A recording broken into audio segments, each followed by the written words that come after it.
देखो यहाँ पे एक रिएक्शन दिया गया आपको 2s2o plus 2 electron s2 plus 2OH minus. इस रिएक्शन के लिए आपको ई नॉट का वैल्यू फाइंड आउट करना है। ई नॉट एस, ये क्या बोलते हैं, ये देखो S2 ये क्या बताओ, जीरो पे होगा, जीरो से प्लस में जा रहा है, ये ऑक्सीडेशन हो रहा है, ये रिडक्शन हो रहा है, ऑक्सीडेशन हो रहा है, ये ऑक्सीडेशन पोटेंशियल है। तो ये इलेक्ट्रोड हाइड्रोजन का है, तो हाइड्रोजन का इलेक्ट्रोड पोटेंशियल है। जैसे यहाँ पे जिंक यूज़ करते हो तो जिंक इलेक्ट्रोड पोटेंशियल हुआ, वैसे ही हाइड्रोजन का हुआ, तो इसका जीरो दिया हुआ है। और फिर ये रिएक्शन दिया गया आपको, और इस रिएक्शन के लिए जो वाटर का इक्विलिब्रियम कांस्टेंट है वो 10⁻⁻14 है। तो आपको इस रिएक्शन के लिए ई नॉट का वैल्यू फाइंड आउट करना है। चलो मैं आपके लिए इस काम को और आसान कर देता हूँ। इसका एक रिएक्शन और मैं लिख देता हूँ। ये जो H प्लस है वो इंटरमीडिएट होगा, और ये इलेक्ट्रॉन गेन करके बेसिकली 2H प्लस यहाँ से इलेक्ट्रॉन गेन करके 2 इलेक्ट्रॉन गेन करेगा, और ये S2 में कन्वर्ट कर रहा है। तो अब जो है सो कि आप सोच सकते हो, मुझे लगता है पहले ये बताओ, इस रिएक्शन में 2 से मल्टीप्लाई किए कि नहीं किए? फिर तो ठीक है। ये सबसे बड़ा मिस्टेक होता अगर आप नहीं करते तो। कोई कहेगा क्या ज़रूरत है सर, इधर भी 2 हाइड्रोजन है 1 ऑक्सीजन है, इधर भी 2 हाइड्रोजन 1 ऑक्सीजन है। ध्यान सुनो, ये जो चीज़ है वो इंटरमीडिएट है, ध्यान सुनो, ये सब गौर करने वाली बात होती है। ये इंटरमीडिएट है, ये H2O जब टूट रहा है तो H प्लस OH माइनस में, लेकिन बाद में यही H प्लस कन्वर्ट हो रहा है इलेक्ट्रॉन लेकर के H2 में। तो 2 हाइड्रोजन यहाँ पे कहाँ से है, जब 2H प्लस एक एक इलेक्ट्रॉन लेकर के HH बनेगा तो इसका न्यूट्रल होगा, न्यूट्रल होगा, बॉन्ड बनाएगा, यहाँ से H2 बन जाएगा। सोचो, दिमाग लगाओ, तो कहानी क्या बनेगी? तो यहाँ पे 2H प्लस आएगा तब तो एक वाटर अगर डिसोसिएट होगा तो एक H प्लस मिलेगा। तो क्या करना पड़ेगा, आपको 2 वाटर के मॉलिक्यूल्स लेने पड़ेंगे, तब जाके 2H प्लस मिलेगा, तब जाके 2OH माइनस मिलेगा। ये बात समझ में आई? तब ये 2H प्लस 2 इलेक्ट्रॉन गेन करेंगे तो H2 का फॉर्मेशन होगा। अब इसको ऐड करोगे तो ऊपर वाला रिएक्शन एग्जैक्टली दिखेगा। ये वाला क्या हो जाएगा, कैंसिल हो जाएगा। यहाँ पे क्या आ जाएगा, 2H2O आ जाएगा, प्लस 2 इलेक्ट्रॉन, और फाइनल क्या दिखेगा बताओ, S2 प्लस 2OH माइनस। देखो तो ये रिएक्शन दिखा। इसके लिए आपको क्या चाहिए बताओ, इसी के लिए आपको क्या चाहिए, ई नॉट चाहिए। तो अब हम शुरुआत कहाँ से करेंगे बताओ, तो इसका डेल्टा G1, इस रिएक्शन का डेल्टा G2, इसके लिए डेल्टा G3। कोई दिक्कत? तो क्या करेंगे बताओ, डेल्टा G3 क्या होगा, delta G1 plus delta G2। तो डेल्टा G3 बराबर, डेल्टा G1 किस रिएक्शन के लिए लिखोगे आप, इसके लिए लिखोगे आप। तो इस रिएक्शन के लिए डेल्टा G1 का वैल्यू कितना होगा बताओ, इक्विलिब्रियम कांस्टेंट इसका दिया हुआ है, क्या करोगे, अरे भाई वहां से करोगे ना, माइनस RT ln के, याद आया, यहीं से करेंगे ना। तो अब डेल्टा G2 का वैल्यू सोच सकते हो, डेल्टा G2 इसके लिए है, डेल्टा G2 का वैल्यू सोच सकते हो क्या होगा, कितना होगा, माइनस NFE। हाँ तो उसमें बताओ क्या करें, ये इसके लिए ये डेटा जो दिया हुआ है इसको ध्यान से देखो क्या है, वो जीरो है। तो जब यहाँ पे आप NFE पुट करोगे तो फिर तो ये जीरो हो जाएगा। तो इसका क्या मतलब है, ये तो गया काम से, ये कितना हो गया, जीरो। तो आपको क्या चाहिए, डेल्टा G3। तो डेल्टा G3 का इसको किस टर्म में लिख सकते हो, इसको ऐसे लिख सकते हो, N माइनस NF लगाना पड़ेगा, तो लगा दो, फिर माइनस तो वो हट ही जाएगा वैसे, तो माइनस NF कितना, E3। और E3 यानी यही वाला तो निकालना है आपको, ई नॉट निकालना है, बराबर माइनस कौन सा बताओ, RT ln के। अब क्या कर दोगे, माइनस माइनस हटा दो, NF से इधर भी डिवाइड कर दो, NF से इधर भी डिवाइड कर दो, और इसका जो डेटा हमने 298 केल्विन में जो याद किया था वो कितना था, 0.95। लेकिन ध्यान रखना ये n फिर किसका आ रहा है, इसका आ रहा है, इसमें n कितने इलेक्ट्रॉन इन्वॉल्व है, दो। तो यहाँ बटा में कितना आएगा, दो, एक नहीं आएगा, दो आएगा। समझ आया?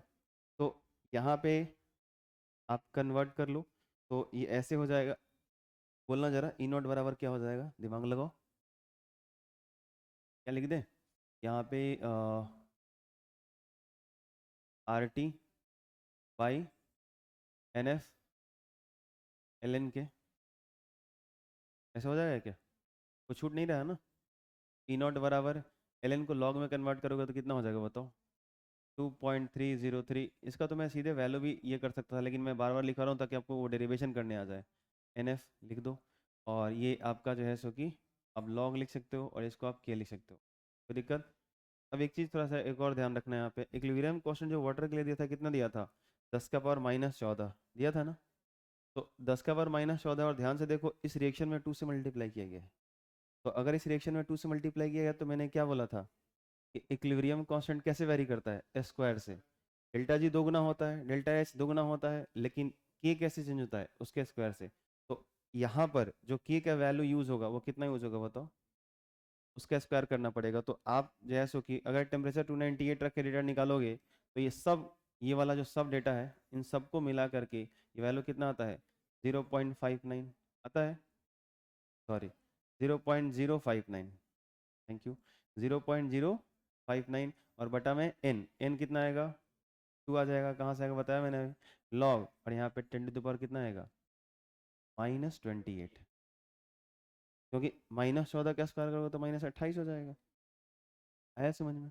तो जरा इसको करो कितना आता है, E0 बराबर कितना आ जाएगा, ये 10⁻28 इधर आएगा क्या, लॉग n, लॉग ऐसे बताया था ना, a to the power n log a हो जाता है। हाँ, तो माइनस क्या हो जाएगा 28, और ये ऐसे कुछ आ जाएगा 0.059/2, और लॉग 10 का वैल्यू तो 1 हो जाएगा। नहीं है ना समझ में, यहाँ बेस 10 है भाई साहब। तो अभी ये सॉल्व कर सकते हो, करो कितना आता है देखो, पहले ये कर लो।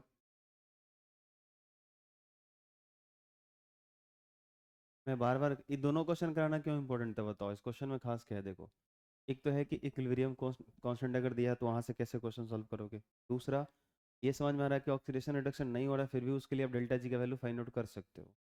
तीसरी बात ये है कि ये चीज़ समझ में आना चाहिए आपको कि यहाँ पर जो आप एन इस्तेमाल कर रहे हो, मोस्ट इंपॉर्टेंट बात बता रहा हूँ, जो एन इस्तेमाल कर रहे हो वो इस रिएक्शन का नहीं है, इस रिएक्शन का है और इस रिएक्शन का। ये बात हमको अच्छे से समझ में आना चाहिए। अब इस बार इस रिएक्शन का हमने बात करा ही नहीं, क्यों नहीं करा, क्योंकि इसका डेल्टा G2 का वैल्यू ही 0 हो गया था, इसलिए बातचीत नहीं हुआ। नहीं तो पिछली बार देखोगे तो ये भी था, ये भी था, सही बात समझ में। और वहां पे Ag था, Cl था, वहां पे एक इलेक्ट्रॉन इन्वॉल्व था, इसलिए बटा में n का वैल्यू कितना था, 1 था। ये बात समझ में आ रहा है, तो ये इंपॉर्टेंट है। n कितना इस्तेमाल हो रहा है ये ध्यान रखना, जहाँ ऑक्सीडेशन रिडक्शन नहीं हो रहा है उस रिएक्शन का इस्तेमाल नहीं हो रहा है, ये लास्ट वाला रिएक्शन, इस रिएक्शन में जो n है वो इस्तेमाल हो रहा है। आगे बढ़े। तो ये कंफ्यूजन होता रहता है कि ये जो लिखा जा रहा है डेल्टा G1, तो इस रिएक्शन के लिए डेल्टा G1 लिखा जा रहा है, और इसके बटा में जो n आ रहा है उसमें इलेक्ट्रॉन इन दोनों का यूज हो रहा है। तो आप यहाँ जो NF लिखते हो उससे डिवाइड करते हो, तो इसमें जो n होता है वो किसका होता है, इसका होता है। तो यहाँ से जब डिवाइड करते हो तो ये इलेक्ट्रॉन इसी का लेना है, इसी से सब डिवाइड हो रहा है। आई बात समझ में। चलो आगे बढ़ते हैं, पहले ये बताइए ये हुआ कि नहीं। अच्छा इधर थोड़ा सा था ना कुछ और, ये भी था, कर लो आप। तो एक ऐसा शॉर्ट फॉर्म ही कर सकते हैं क्या, सोचो तो, ये तो बार बार करोगे आप, तो आप ऐसा कर सकते हो क्या कि जब भी ये वाला इस्तेमाल हो ना तब ऐसा कर लो, थोड़ा सा दिमाग लगा लो, 0.059 भाई एन यूज कर सकते हो, बोलो हाँ या ना, और लॉग क्या, के, हाँ कि ना। अब विद्युत रासायनिक सेल या गैल्वेनिक सेल का निरूपण, देखो यहाँ से जो मैं रिप्रेजेंटेशन बता रहा हूँ ना, ये बहुत इंपॉर्टेंट है आगे जो आप पढ़ने जा रहे हो उसके लिए। दूसरी चीज़ ये है कि इसमें जो भी आपको समझ में नहीं है उसको थोड़ा देर के लिए मैं बोलूँगा कि अभी यहाँ पे स्टॉप, मतलब दिमाग को रोक लेना, स्थिर रखना, ज़्यादा परेशान मत होना, क्योंकि जब एक बार मैं आगे पढ़ा दूंगा, और जितने भी टाइप्स ऑफ हाफ सेल होते हैं, मैंने क्या बोला, टाइप्स ऑफ हाफ सेल, अर्ध सेल का जो प्रकार होता है वो 4 टाइप का हम लोग पढ़ेंगे, और चारों जब पढ़ लेंगे तो फिर मैं शुरू से यहाँ से आऊँगा और फिर शुरू से यहाँ से रिवाइज कराऊंगा। और जो बात आपको यहीं पे समझ में आए फिर तो अच्छी बात है।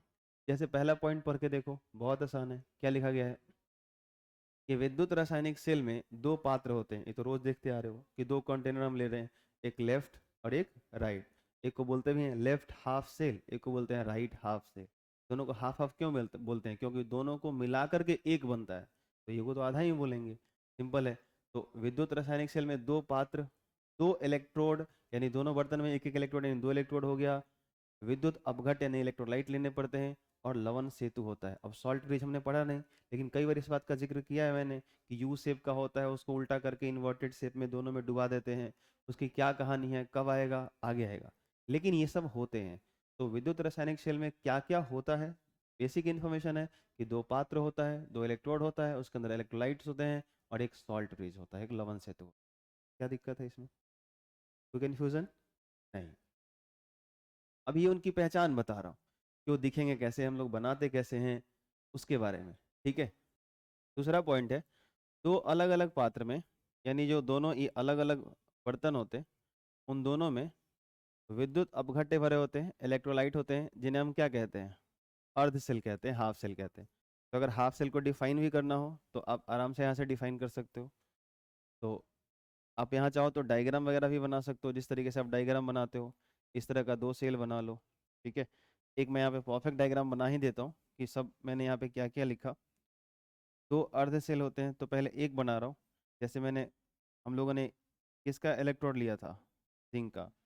इसमें कौन सा आप सॉल्यूशन लेते हो, ZnSO4 का एक्वा सॉल्यूशन लेते हो। ये क्या है बताओ, इलेक्ट्रोड है, ये एक हाफ सेल हो गया, इसमें electrolyte ZnSO4 as aqueous form में है। और यहीं पे एग्जैक्टली इसी के जैसा आप दूसरा कंटेनर बनाओगे, लेकिन मैं कलर चेंज कर लेता हूँ, थोड़ा सा आपको लगेगा कि हाँ दोनों अलग अलग है। इसके अंदर हम लोग क्या लेते थे, कॉपर सल्फेट। इसके अंदर रॉड किसका डिप किया था हमने, कॉपर का। ये भी एक इलेक्ट्रोड हो गया, और इसको हम लोग कनेक्ट कर देते हैं एक गैल्वेनोमीटर के थ्रू, किस चीज़ से, वायर के साथ। इसमें करंट मिलता है कि नहीं मिलता है। अब बारी आती है एक नई चीज़ समझने की, इसमें एक सॉल्ट ब्रिज होता है जो मैं बना रहा हूँ, यहाँ पे ध्यान देना। ये होता है सॉल्ट ब्रिज, इसको बोलते हैं लवण सेतु। ये जो मैंने ये बनाया ना, ये वाला यू शेप का कुछ ऐसा बनाया, ऐसा होता है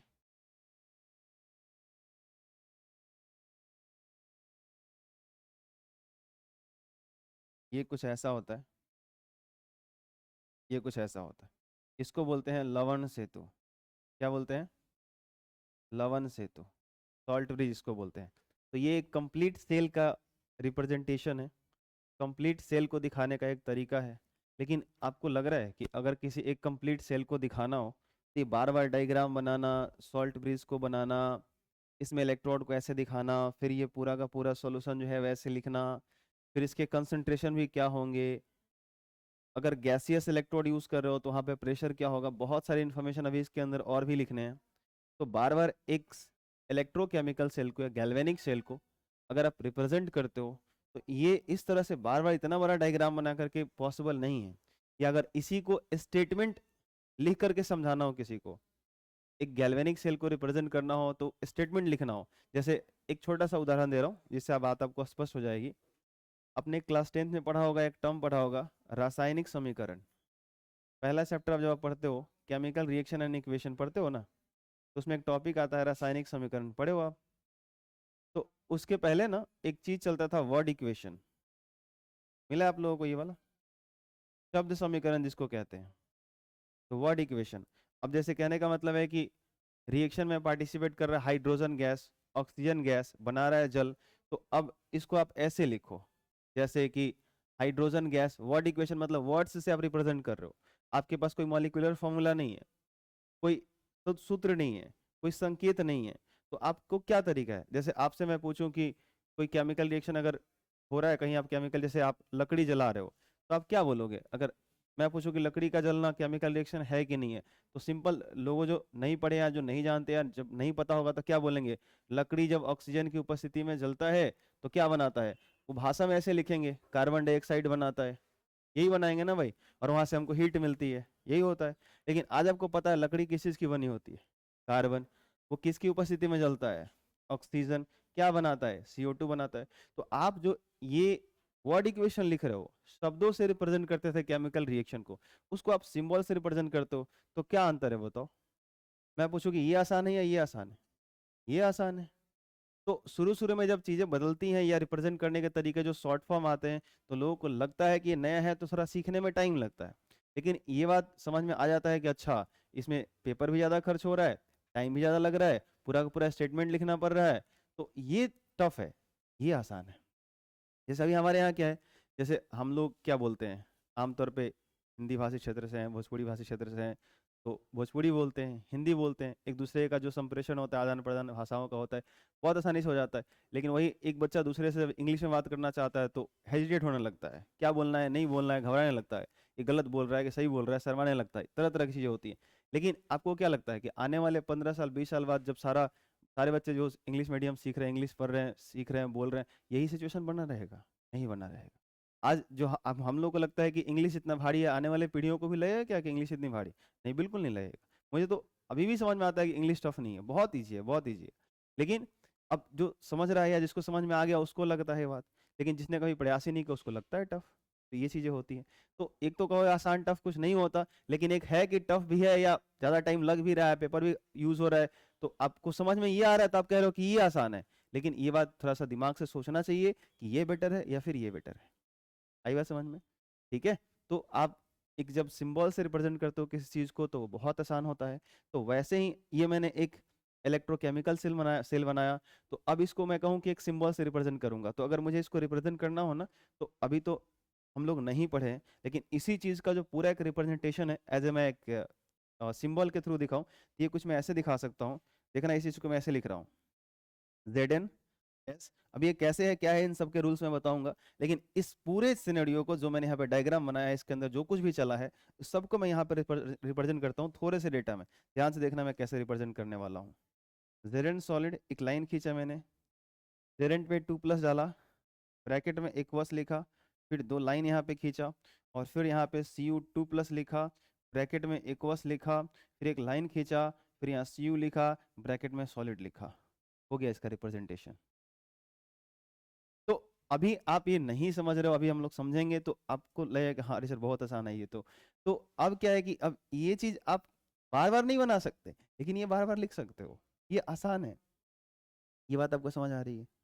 तो इसका इस तरह से हम लोग रिप्रेजेंटेशन करेंगे। इसको हम कहते हैं सेल का रिप्रेजेंटेशन, सेल रिप्रेजेंट करना, सेल को रिप्रेजेंट करना। तो ये कैसे करते हैं, कैसे आता है, उसी की कहानी अब हम लोग समझेंगे। ठीक है। तो इसमें पहले एक दो पॉइंट शायद और भी देख लेते हैं। एनोड अर्ध सेल और कैथोड अर्ध सेल को अलग अलग दर्शाने के लिए उसके विलयनों के बीच में 2 खड़ी रेखा, अभी देखो मैंने बातों बातों में यहाँ पे 2 लाइन ड्रॉ किए भी थे, ये 2 खड़ी रेखा दिखाई दे रही है, 2 वर्टिकल लाइन आपको दिखाई दे रहे हैं। तो आपको अगर याद हो तो बताओगे ये वाला एनोड है कि कैथोड है? ये एनोड है कि कैथोड है? एनोड है। ये वाला यहाँ पे ऑक्सीडेशन होता है, और जहाँ ऑक्सीडेशन होता है वो क्या होता है? एनोड होता है। अच्छा एक चीज आपको बताता हूँ, एक टर्म याद रखना, एक शॉर्टकट याद रखना, LO, गैल्वेनिक सेल के लिए बता रहा हूँ, N, LOAN, बहुत सारे बुक्स में भी लिखा हुआ है, अच्छी बात है, शॉर्टकट कोडिंग लिखा हुआ है। L का यहाँ मतलब है लेफ्ट, क्या है बोलो?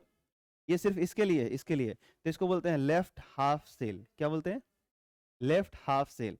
O का मतलब है ऑक्सीडेशन, क्या मतलब है? तो इसी को आप ये भी बोल सकते हो ऑक्सीडेशन हाफ सेल। क्या बोल सकते हो? Oxidation half cell. ए का मतलब यहाँ पे है एनोड, तो इसको बोल सकते हो एनोड हाफ सेल। क्या बोल सकते हो? Anode half cell. और एन का मतलब है निगेटिव, तो निगेटिव हाफ सेल भी बोल सकते हो। क्यों? क्योंकि आपको याद होना चाहिए कि यहाँ पे निगेटिव चार्ज आता था, जिंक 2 इलेक्ट्रॉन लूज करके Zn2+ जा करके इसमें डिप हो जा रहा था। तो इस सेल का, इस हाफ सेल को बोलने के कितने नाम हो सकते हैं? तो आप बोल सकते हो left half cell, oxidation half cell, anode half cell, negative type half cell या निगेटिव हाफ सेल। कोई समस्या? मैं इसी को बता रहा हूं। अब ये नहीं कि सर इसके लिए लोन, तो इसके लिए क्या लोन चुकाना पड़ेगा? नहीं नहीं, इसके लिए बस याद रखो इसका जस्ट ऑपोजिट खुद ब खुद हो जाएगा। जैसे अगर ये लेफ्ट हाफ सेल है तो राइट हाफ सेल हो गया, ये ऑक्सीडेशन हाफ सेल है तो रिडक्शन हाफ सेल हो गया, ये एनोड हाफ सेल है तो कैथोड हाफ सेल हो गया, ये निगेटिव टाइप हाफ सेल है तो पॉजिटिव टाइप हाफ सेल हो जाएगा, पॉजिटिव हाफ सेल हो जाएगा। नहीं है कोई दिक्कत? समझ में आएगा? नहीं है? तो इस हाफ सेल के बहुत सारे नाम होते हैं, इसके भी बहुत सारे नाम होते हैं, लेकिन सब नहीं याद रखना, बस ये टर्म याद रखना, ये डायग्राम एक दिमाग में चलना चाहिए। तो एल का क्या मतलब है समझ में आ गया, ओ का क्या मतलब है, ए का क्या मतलब है, एन का क्या मतलब है। तो 2-4 बार लोन लोन बोलते रहे ना, एक दूसरे को देते लेते रहे ना, उसी में सब चुकता हो जाएगा, पढ़ाई भी समझ में आ जाएगी। ठीक है। तो ध्यान रखना। तो रिप्रेजेंट करने के लिए कुछ बेसिक पॉइंट्स हैं, इसको रिप्रेजेंट करने के लिए कुछ बेसिक पॉइंट्स हैं। तो अब वही जो है सो कि आपको ध्यान देना है, क्या बोला गया कि एनोड अर्ध सेल यानी एनोड हाफ सेल, अब किसको बोल रहा हूँ दिमाग में चलना चाहिए, एनोड हाफ सेल उस साइड वाला था, कैथोड हाफ सेल इधर वाला हो जाएगा। तो क्या बोला गया, एनोड अर्ध सेल और कैथोड अर्ध सेल यानी एनोड हाफ सेल और कैथोड हाफ सेल को अलग अलग दर्शाने के लिए, अलग दर्शाने के लिए उसके विलयनों के बीच में दो खड़ी रेखा का प्रयोग करते हैं। मतलब एनोड से जुड़ा हुआ जितना इंफॉर्मेशन होगा, ध्यान से सुनना, एनोड से जितना इंफॉर्मेशन होगा उसको एक तरफ लिखेंगे, कैथोड से जितना सारा इंफॉर्मेशन होगा वो एक तरफ लिखेंगे, और दोनों के बीच में दो वर्टिकल लाइन करेंगे। यानी ये जो दोनों दो वर्टिकल लाइन होता है ये क्या करता है, सेपरेट करता है, डिफरेंशिएट करता है, अलग अलग करेगा कि भैया एक तरफ वाला एनोड है एक तरफ वाला कैथोड है। अब कौन एनोड वाला इंफॉर्मेशन है कौन कैथोड वाला है, तो एज ए कन्वेंशन है, मान्यता है कि मान्यता के अनुसार एनोड अर्ध सेल को बाएं तरफ किधर लिखना है, बाएं तरफ। गैल्वेनिक सेल के रिप्रेजेंटेशन में ध्यान रखना कि एनोड अर्ध सेल का जितना भी इंफॉर्मेशन होगा, अच्छा एनोड, ये नहीं एक और चीज बता रहा हूं आपको, यहीं पे ध्यान रखना कि यहाँ जो मैंने ये डायग्राम बनाया ना, मैं ये डायग्राम चाहता तो इसको इधर भी बना सकता हूँ, इसको इधर भी बना सकता हूँ। ध्यान सुनिएगा मैं क्या कह रहा हूँ, अगर मैं चाहूँ तो इसको इस वाला हाफ सेल को मैं इधर बना सकता हूँ, इस वाले हाफ सेल को इधर बना सकता हूँ। तो डायग्राम में आपको ये उल्टा मिल सकते हैं, लेकिन जिस दिन आप इसको रिप्रेजेंट करने जाओगे ना, तो एनोड से जुड़ा हुआ इन्फॉर्मेशन इधर ही होना चाहिए। जैसे देखो एनोड, ये भले बर्तन इधर बना हो चाहे इधर बना होता, लेकिन इसका इन्फॉर्मेशन मैं इधर ही लिखूंगा, ये वर्टिकल लाइन है दो वाला, इसका इन्फॉर्मेशन मैं इधर ही लिखूंगा।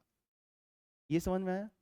और इससे जुड़ा हुआ इन्फॉर्मेशन इस जो डबल वर्टिकल लाइन है, ये जो दो खड़ी रेखा है, इसके दाहिने तरफ ही लिखूंगा, राइट साइड ही लिखूंगा, चाहे ये वाला लेफ्ट हो या राइट हो, इससे मतलब नहीं मेरे को, क्योंकि इसका रिप्रेजेंटेशन हम कर रहे हैं, बस इसको हम लोग समझ रहे हैं। क्योंकि ये कंफ्यूजन क्या होगा, ध्यान सुनना, अभी क्या होता है ना कि जैसे आप इधर से देख रहे हो तो ये आपका राइट है ये लेफ्ट है, उधर से देख रहे हो तो क्या होगा, जो लेफ्ट है वो राइट हो जाएगा। आप पीछे जाके देखो, रिवर्स जाके देखो, चीजें बदल जाती हैं। तो खैर ये ध्यान रखना, जब आप ऐसे लिख रहे हो तो आपके लिए कौन सा लेफ्ट है, ये लेफ्ट है ये राइट है। तो ये जो डबल वर्टिकल लाइन है इसके लेफ्ट में क्या लिखा जाएगा, तो एनोड नहीं लिखा जाएगा, इधर एनोड और इधर कैथोड नहीं लिखा जाएगा। एनोड ऐसे नहीं लिखा, एनोड और कैथोड हो गया काम, नहीं। एनोड से रिलेटेड जितने सारे इंफॉर्मेशन है इस एनोड हाफ सेल में, जो कुछ भी है जैसे भी है, वो सारा इन्फॉर्मेशन इधर लिखना है। मैं इन्फॉर्मेशन की बात कर रहा हूँ, ये नहीं कि इधर एनोड लिखना है इधर कैथोड लिखना है, मैं इसकी बात नहीं कर रहा हूँ। हो गया सर सेल का रिप्रेजेंटेशन, नहीं वैसे नहीं करना। उसमें इन्फॉर्मेशन क्या है कैसे है वो कैसे लिखा गया वो सब और भी समझ में आ जाएगा, पहले पढ़ो आगे। तो ये डबल वर्टिकल लाइन क्या करता है, एनोड के इन्फॉर्मेशन को और कैथोड के इन्फॉर्मेशन को सेपरेट करता है, अलग करता है। एक और बात है इसके बारे में कि जो सॉल्ट ब्रिज आप बना रहे थे ना, क्या बना रहे थे, लवण सेतु जो मैंने बनाया था डायग्राम में अभी, उसको ये रिप्रेजेंट भी करता है। तो ऐसे पूछा भी जाता है कि ये मतलब सॉल्ट ब्रिज, ये जो डबल वर्टिकल लाइन होते हैं वो किसको रिप्रेजेंट करते हैं, तो सॉल्ट ब्रिज को रिप्रेजेंट करते हैं। आई बात समझ में, ठीक है। अभी और भी इसकी कहानी बताऊंगा आगे चल के। मान्यता के अनुसार एनोड अर्ध सेल को बाएं तरफ, एनोड अर्ध सेल को बाएं तरफ लिखने का मतलब है कि एनोड अर्ध सेल से रिलेटेड जितने सारे इंफॉर्मेशन है सब बाएं तरफ, और कैथोड अर्ध सेल से को दाहिने तरफ, मतलब उससे रिलेटेड इंफॉर्मेशन दाहिने तरफ, जिससे सेल का विद्युत वाहक बल क्या मिलता है, धनात्मक मिलता है। जब ये निकालोगे तो एक और मैं तरीका बताऊंगा, ई कैथोड माइनस ई एनोड, तो वहां से आपको एक पॉजिटिव मिलेगा। और वैसे भी आप जानते हो किसी सेल का ईएमएफ हम निकालते हैं तो क्या मिलता है, इलेक्ट्रोकेमिकल सेल का क्या मिलता है, पॉजिटिव। हमेशा ई नोड क्या होता है, ई नोड सेल पॉजिटिव होना चाहिए। ठीक है, आगे बढ़ते हैं थोड़ा सा। अगला ध्यान सुनो, धातु के इलेक्ट्रोड, जो मेटल का आप इलेक्ट्रोड यूज कर रहे हो, जैसे जिंक का आप इलेक्ट्रोड यूज कर रहे हो, कॉपर का जो रॉड इलेक्ट्रोड के तौर पे इस्तेमाल कर रहे हो, और उसके लवणों के विलयन, जो जैसे जिंक का रॉड था और ZnSO4 का सॉल्यूशन था ना, तो धातु के इलेक्ट्रोड और उसके लवणों के विलयन को अलग करने के लिए, मतलब उन दोनों को सेपरेट करने के लिए एक खड़ी रेखा का प्रयोग करते हैं, single vertical line, single vertical line. जैसे अगर मेरे पास वो जिंक का रॉड था और उसी का सॉल्यूशन था ZnSO4 का एक्वस सॉल्यूशन था, ये एक्वस सॉल्यूशन था, तो ये उसका सॉल्यूशन है, ये उसका रॉड है, तो इसके बीच में एक वर्टिकल लाइन ऐसे एक लगाना है, दो नहीं। सुनाई दिया, कोई दिक्कत? तो अच्छा सर कॉपर सल्फेट के अंदर भी तो था कॉपर का रॉड, तो हाँ वो भी दिखाओ, कॉपर दिखाना ऐसे दिखा दो, एक वर्टिकल लाइन बना दो, सॉल्यूशन किसका था, कॉपर सल्फेट का था। आई बात समझ में।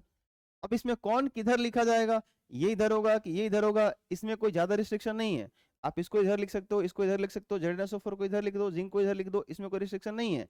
लेकिन जनरली एक रूल सा बन गया है, या ऐसे देखा जाता है कि जो इलेक्ट्रोड होते हैं, जो इलेक्ट्रोड होते हैं उनको हमेशा हम लोग बाहर लिखते हैं, हमेशा क्या लिखते हैं, बाहर लिखते हैं। तो जो जिंक का इलेक्ट्रोड है और जो कॉपर का इलेक्ट्रोड है, जिंक का इलेक्ट्रोड ऐसे इधर लिखेंगे, कॉपर का इलेक्ट्रोड जो है हम लोग का वो इधर नहीं लिखेंगे, इधर लिखेंगे। आई बात समझ में? तो ये इसको रिवर्स करना पड़ेगा। ऐसे करने का कोई रूल नहीं है, आप ऐसे भी लिख सकते हो, कोई दिक्कत नहीं है। लेकिन आप जब सेल बनाते हो ना, आप खुद ही डायग्राम में देखोगे तो एक चीज दिखेगा।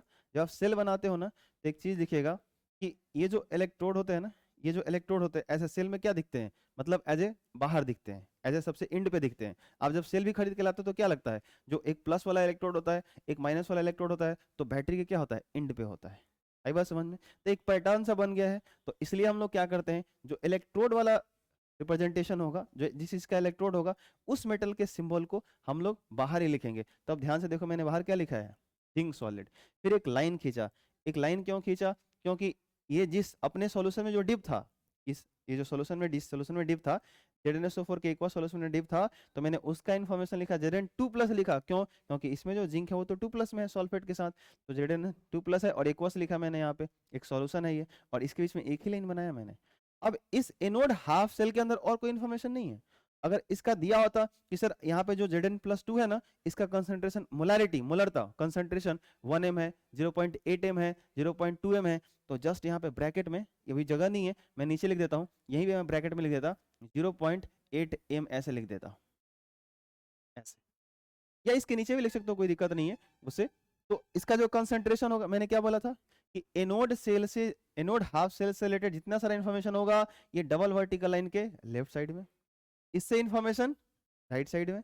लेकिन अब इसके अंदर अगर आ रहे हो तो एक इलेक्ट्रोड है, एक सॉल्यूशन है, इसके अंदर भी एक इलेक्ट्रोड है, एक सॉल्यूशन है, और सॉल्यूशन है तो उसका क्या होगा, कंसंट्रेशन होगा, सांद्रण होगा। और इन मोलैरिटी टर्म्स में बात करना है, मोलरता के टर्म में बात करने हैं, तो जो कंसंट्रेशन का वैल्यू दिया होगा 1m 0.8m, उसका कंसंट्रेशन वहां पे लिख दो। हाँ, इसमें इंटरचेंज आप कर सकते थे, लेकिन मैंने ये भी बताया कि इलेक्ट्रोड को बाहर ही लिखने हैं। तो अब ध्यान से सोचो कि यहाँ पे कॉपर का इलेक्ट्रोड है, तो मैंने कॉपर सॉलिड बाहर क्यों लिखा, ये समझ में है? तो कॉपर बाहर रहेगा, लेकिन इसके जो सॉल्यूशन है कॉपर सल्फेट का Cu2+ एक्वस, वो कहाँ रहेगा, अंदर रहेगा। तो ये इन्फॉर्मेशन राइट साइड में है, इसका इन्फॉर्मेशन राइट साइड में, क्योंकि ये कैथोड है, एनोड है, तो इसका लेफ्ट साइड में वर्टिकल लाइन के। और इसमें कौन अलग होगा, एक खड़ी रेखा के इधर इलेक्ट्रोड होगा कि उधर जाएगा, तो जो बाहर इलेक्ट्रोड दिखता है उसको बाहर रखो, जो सोल्यूशन में डिजोल्व है उसको सोल्यूशन में ऐसे रखो। ये बात समझ में है? और हल्का सा अगर हिंट्स करूँ ना, अगर एक चीज समझ पाओ, तो मैंने क्या बोला था कि जो सॉल्ट ब्रिज होता है ना, जो लवण सेतु होता है, इसको रिप्रेजेंट करता है कौन सा, ये डबल वर्टिकल लाइन। तो अगर ये सॉल्ट ब्रिज को रिप्रेजेंट करता है ना, तो ध्यान से देखो, जो सॉल्ट ब्रिज है वो किसके कांटेक्ट में है, किसके संपर्क में है, सॉल्यूशन के संपर्क में है। तो ध्यान से देखो, ये Zn2+ के भी संपर्क में है, और इधर से Cu2+ के भी संपर्क में है। ये कुछ समझ में है? तो जो सॉल्यूशन के अंदर है वो डबल वर्टिकल लाइन से संपर्क में होगा, कनेक्ट में होगा, कोई दिक्कत? और बेसिकली ध्यान रखना इस बात का, ये जो सिंगल वर्टिकल लाइन है, ये जो सिंगल वर्टिकल लाइन है, ये वाला, ये बेसिकली बताते हैं इंटरफेस को। क्या बताते हैं? इंटरफेस को। अब ध्यान से सोचो कि जो जिंक का रॉड आपने ZnSO4 के अंदर डुबाया है, तो यहाँ पे एक इंटरफेस आया होगा कि नहीं आया होगा? ZnSO4 का सॉल्यूशन और जिंक का रॉड डिप किए हो, तो इसके बीच में एक इंटरफेस है कि नहीं है? जहां भी इंटरफेस आएगा ना, एक सिंगल वर्टिकल लाइन आएगा। ये बात इसलिए कह रहा हूँ, और ये ध्यान रखने योग्य बात है, इसलिए कह रहा हूँ क्योंकि आगे हो सकता है कि जब आप किसी यहाँ पे एनोड को रिप्रेजेंट करो ना, एनोड को रिप्रेजेंट करो, तो किसी किसी एनोड हाफ सेल को रिप्रेजेंट करने में ना, ये सिंगल वर्टिकल लाइन जो एक खड़ी रेखा आपको दिख रही है, ये एक बार नहीं 2 बार प्रयोग करना पड़े, 2 बार प्रयोग करना पड़े। तो ये कब प्रयोग करेंगे, जब इंटरफेस आएगा। जब क्या आएगा, इंटरफेस आएगा, तो वो एक इंटरफेस को रिप्रेजेंट करता है, ध्यान रखना, ठीक है? मैं पहले भी कह रहा था, अभी भी कह रहा हूँ, जो बातें समझ में आ रही हैं ठीक है, जो नहीं आ रहा हो उसको फिर से हम लोग रिकैप करेंगे, अपने आप आ जाएगा, थोड़ा सा टाइम दोगे आएगा। तो कह रहा है धातु के इलेक्ट्रोड और उसके लवणों के विलयन को अलग करने के लिए एक खड़ी रेखा का प्रयोग करते हैं, और यदि दोनों की अवस्था समान हो, ध्यान से सुनना, और यदि दोनों की अवस्था समान हो तो अर्धविराम, अर्धविराम क्या बोलते हैं, कॉमा, समझते हो ना, उसको प्रयोग करते हैं। देखो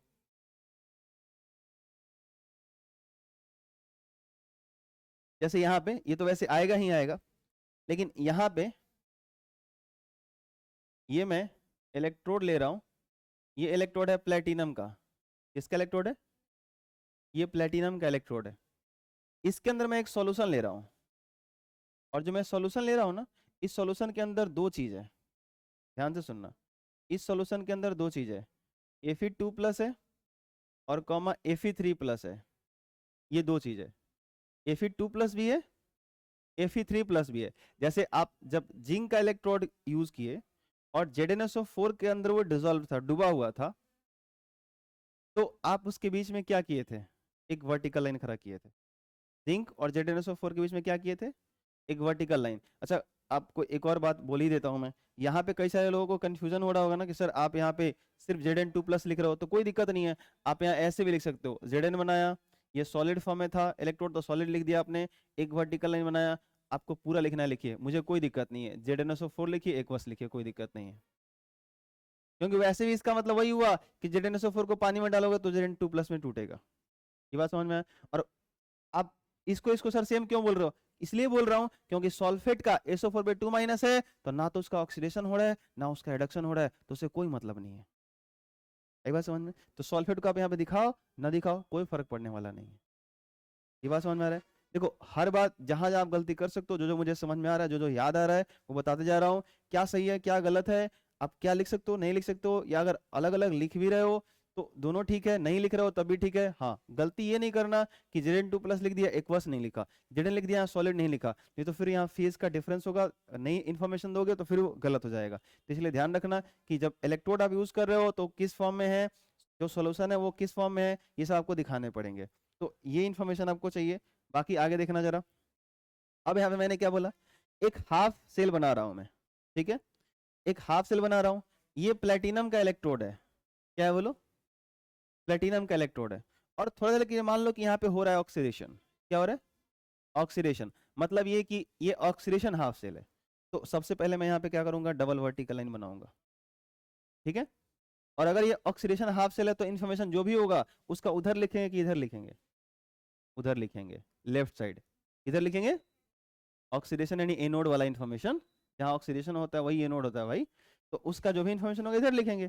अब शुरुआत कहां से करेंगे, तो इलेक्ट्रोड से कर लेते हैं। तो इलेक्ट्रोड किस चीज का है? प्लेटिनम का है, तो पीटी लिख दो। किस फॉर्म में है? सॉलिड फॉर्म में, लिख दो। ये किसमें डिप है? तो Fe2+ और Fe3+ का सॉल्यूशन है, उसके अंदर डिप है। तो अगर उसके अंदर डिसॉल्व है तो सोचो Fe2+ और Fe3+ से इसका एक इंटरफेस होगा कि नहीं होगा? इंटरफेस होगा, तो सिंगल वर्टिकल लाइन दिखाओ। क्लियर? अब ध्यान सुनना, अब इसमें दो तरह के आयन है। जिंक सल्फेट जब हमने लिया था तो उसके अंदर तो सिर्फ Zn2+ था, इसके अंदर Fe2+ भी है, Fe3+ भी है। तो यहाँ पे क्या करेंगे, ध्यान से सुनना, Fe2+ और Fe3+ एक ही साथ डिसॉल्व है, एक ही सॉल्यूशन में है, तो क्या लग रहा है इनके बीच कोई इंटरफेस है क्या? कोई इंटरफेस नहीं है, सब एक दूसरे से मिला हुआ है, तो कोई इंटरफेस नहीं है। अगर कोई इंटरफेस, इंटरफेस का मतलब हो गया कि भाई अगर वो जो सतह लो ना, इंटरफेस लो ना, तो एक तरफ अलग चीज मिले, दूसरी तरफ अलग चीज मिले। तो ये जो मैं बाउंड्री घेर रहा हूँ ना, इसमें क्या है, ये इलेक्ट्रोड है, इधर सॉल्यूशन है। अरे बोलो हाँ या ना? लेकिन इसमें क्या कोई बाउंड्री घेर सकते हो और बोल सकते हो कि इधर Fe2+ है इधर Fe3+ है? नहीं है, वो पूरे मिले हुए हैं। नहीं आ रहा समझ में? तो ये इंटरफेस इसके बीच में नहीं है, तो Fe2+ भी है, Fe3+ भी है, तो आपको लगाना पड़ेगा कॉमा, क्योंकि दोनों सेम फेज में एक ही साथ हैं। तो Fe2+ और Fe लिखो, और ये क्या लिख दो, 3+। एक्वस है तो एक्वस लगा दो यहाँ पे। ये बात समझ में आई? नहीं आया? तो यहाँ पे मैंने ऐसे वर्टिकल लाइन, एक सिंगल वर्टिकल लाइन क्यों नहीं बनाया? क्योंकि इनके बीच में कोई इंटरफेस नहीं है। ये सब किधर किसके इन्फॉर्मेशन है? एनोड हाफ सेल के। मैं कह रहा हूँ अभी मान लो ऑक्सीडेशन हो रहा है, एनोड हाफ सेल है तो उसकी इन्फॉर्मेशन है, इसलिए डबल वर्टिकल लाइन की इधर लिखे जा रहे हैं। तो यहाँ पे कॉमा लगाना है। यहाँ पे लिखिएगा, जो भी इंग्लिश वाले लिखेंगे separated by a comma, semicolon मत लिखना। ये अगर आप देख के बोल रहे हो तो फिर गलत बोल रहे हो, ये यहाँ पे टाइपिंग मिस्टेक है, गड़बड़ है ये। तो ये क्या लिखा है समझ में आया? क्या बोला गया कि अगर लवण और ये जो इलेक्ट्रोड है, तो जो सॉल्यूशन है, जो सॉल्ट है और जो इलेक्ट्रोड है, उसके बीच में एक खड़ी रेखा। लेकिन यदि दोनों की अवस्था समान हो, इसमें कोई भी दो ऐसा चीज हो जो दोनों की अवस्था समान हो, सेम फेज में हो, एक ही साथ मिला हुआ हो, कोई इंटरफेस नहीं हो, तो उसके लिए क्या लगाना है? कॉमा लगाना है। आई बात समझ में? अभी इसमें और भी चीज लगेगा, एक्वस लिखा जाएगा, उसके साथ साथ ये लिखा जाएगा, क्या बोलते हैं आपको, कि इसका जो कंसंट्रेशन जो दिया रहेगा क्वेश्चन में, वो भी लिखना पड़ेगा। आई बात समझ में? अब यहाँ कोई कंसंट्रेशन की बात नहीं चल रही है, तो कोई दिक्कत नहीं है। आई बात समझ में? नहीं तो फिर ये, अगर मैं आपको अगर वैसे एग्जांपल समझाना चाहूंगा तो ऐसे लिखना पड़ेगा कि आप ऐसे लिखो, पीटी लिखो, एस लिखो, फिर ये एक सिंगल वर्टिकल लाइन बनाओ, फिर Fe2+ और इसका कंसंट्रेशन देखना जरा, 0.4 m लिख दिया मैंने। जब कंसंट्रेशन लिख ही दिया तो ये समझ लेना कि एक्वस फॉर्म में है, उसकी मोलरिटी बताई जा रही है। समझ में आने बाद तो अभी हो गया, फिर कॉमन लगा दो Fe3+। इसका कंसंट्रेशन क्या है सर, तो आपने दिया 0.8 m। ये पूरा इन्फॉर्मेशन खत्म हो गया। अब लगाओ डबल वर्टिकल लाइन। आया समझ में? ये एज ए कंप्लीट इन्फॉर्मेशन हुआ जो मैं समझा रहा हूँ उसके बेस पे इसका। समझ आया? शुरू में थोड़ा सा हो सकता है आपको दिक्कत लगे, लेकिन जैसे जैसे रिप्रेजेंट करते जाओगे वैसे वैसे आसान हो जाएगा। ये बात समझ में है? हाँ, और भी सवाल हो सकते हैं सर, इसमें किसको पहले लिखे किसको बाद में लिखे। Fe2+ को लिखिए कि Fe3+ को पहले लिखे, किसी को पहले लिख सकते हो, कोई दिक्कत नहीं है। आप Fe3+ को लिखो, Fe2+ को लिखो, कोई दिक्कत नहीं है। हाँ, इस बात का ध्यान रखना कि अब मैंने बोला था कि इसको क्या मानो, ऑक्सीडेशन हाफ सेल मानो, एनोड हाफ सेल मानो, यही बोला था मैंने। तो ये बात दिमाग में चलना चाहिए कि सर ऑक्सीडेशन हाफ सेल हो रहा है ना, तो इलेक्ट्रॉन का त्याग हो रहा होगा, इलेक्ट्रॉन का त्याग हो रहा होगा। तो अगर इलेक्ट्रॉन का त्याग हो रहा होगा ना, तो मैं पूछूं कि इसके अंदर Fe2+ Fe3+ में जा रहा होगा या Fe3+ Fe2+ में जा रहा होगा। तो इलेक्ट्रॉन को त्यागेगा तो प्लस बढ़ेगा कि घटेगा, बढ़ेगा। तो ये ध्यान रखना, जब ये रिएक्शन लिखा जाएगा ना तो ऐसे लिखा जाएगा। इससे हाफ सेल रिएक्शन आप लिख सकते हो। हाफ सेल रिएक्शन क्या होता था, जिंक के केस में याद करो, Zn 0 था और वो कहां से कहां जाता था, Zn2+ में जाता था, 2 इलेक्ट्रॉन लूज करता था, तो इसको हाफ सेल रिएक्शन कहते थे आप। तो यहाँ पे अगर लिखना हो ना तो Fe2+ ये ऐसे लिखाएगा और Fe3+ में जाएगा और यहाँ से एक इलेक्ट्रॉन ये रिलीज करेगा। इसको देख करके आप ये लिख सकते हो, अगर ये पता है कि ये ऑक्सीडेशन हाफ सेल है तो। सर अगर ये पहले लिखा होता तो क्या हम रिडक्शन वाला रिएक्शन लिखते? नहीं नहीं नहीं। क्यों? क्योंकि ये सारा इन्फॉर्मेशन डबल वर्टिकल लाइन के किधर लिखा गया है, लेफ्ट साइड। तो ये तो दिमाग रखना कि ऑक्सीडेशन हाफ सेल को ही रिप्रेजेंट कर रहा है, यानी ऑक्सीडेशन ही हो रहा है।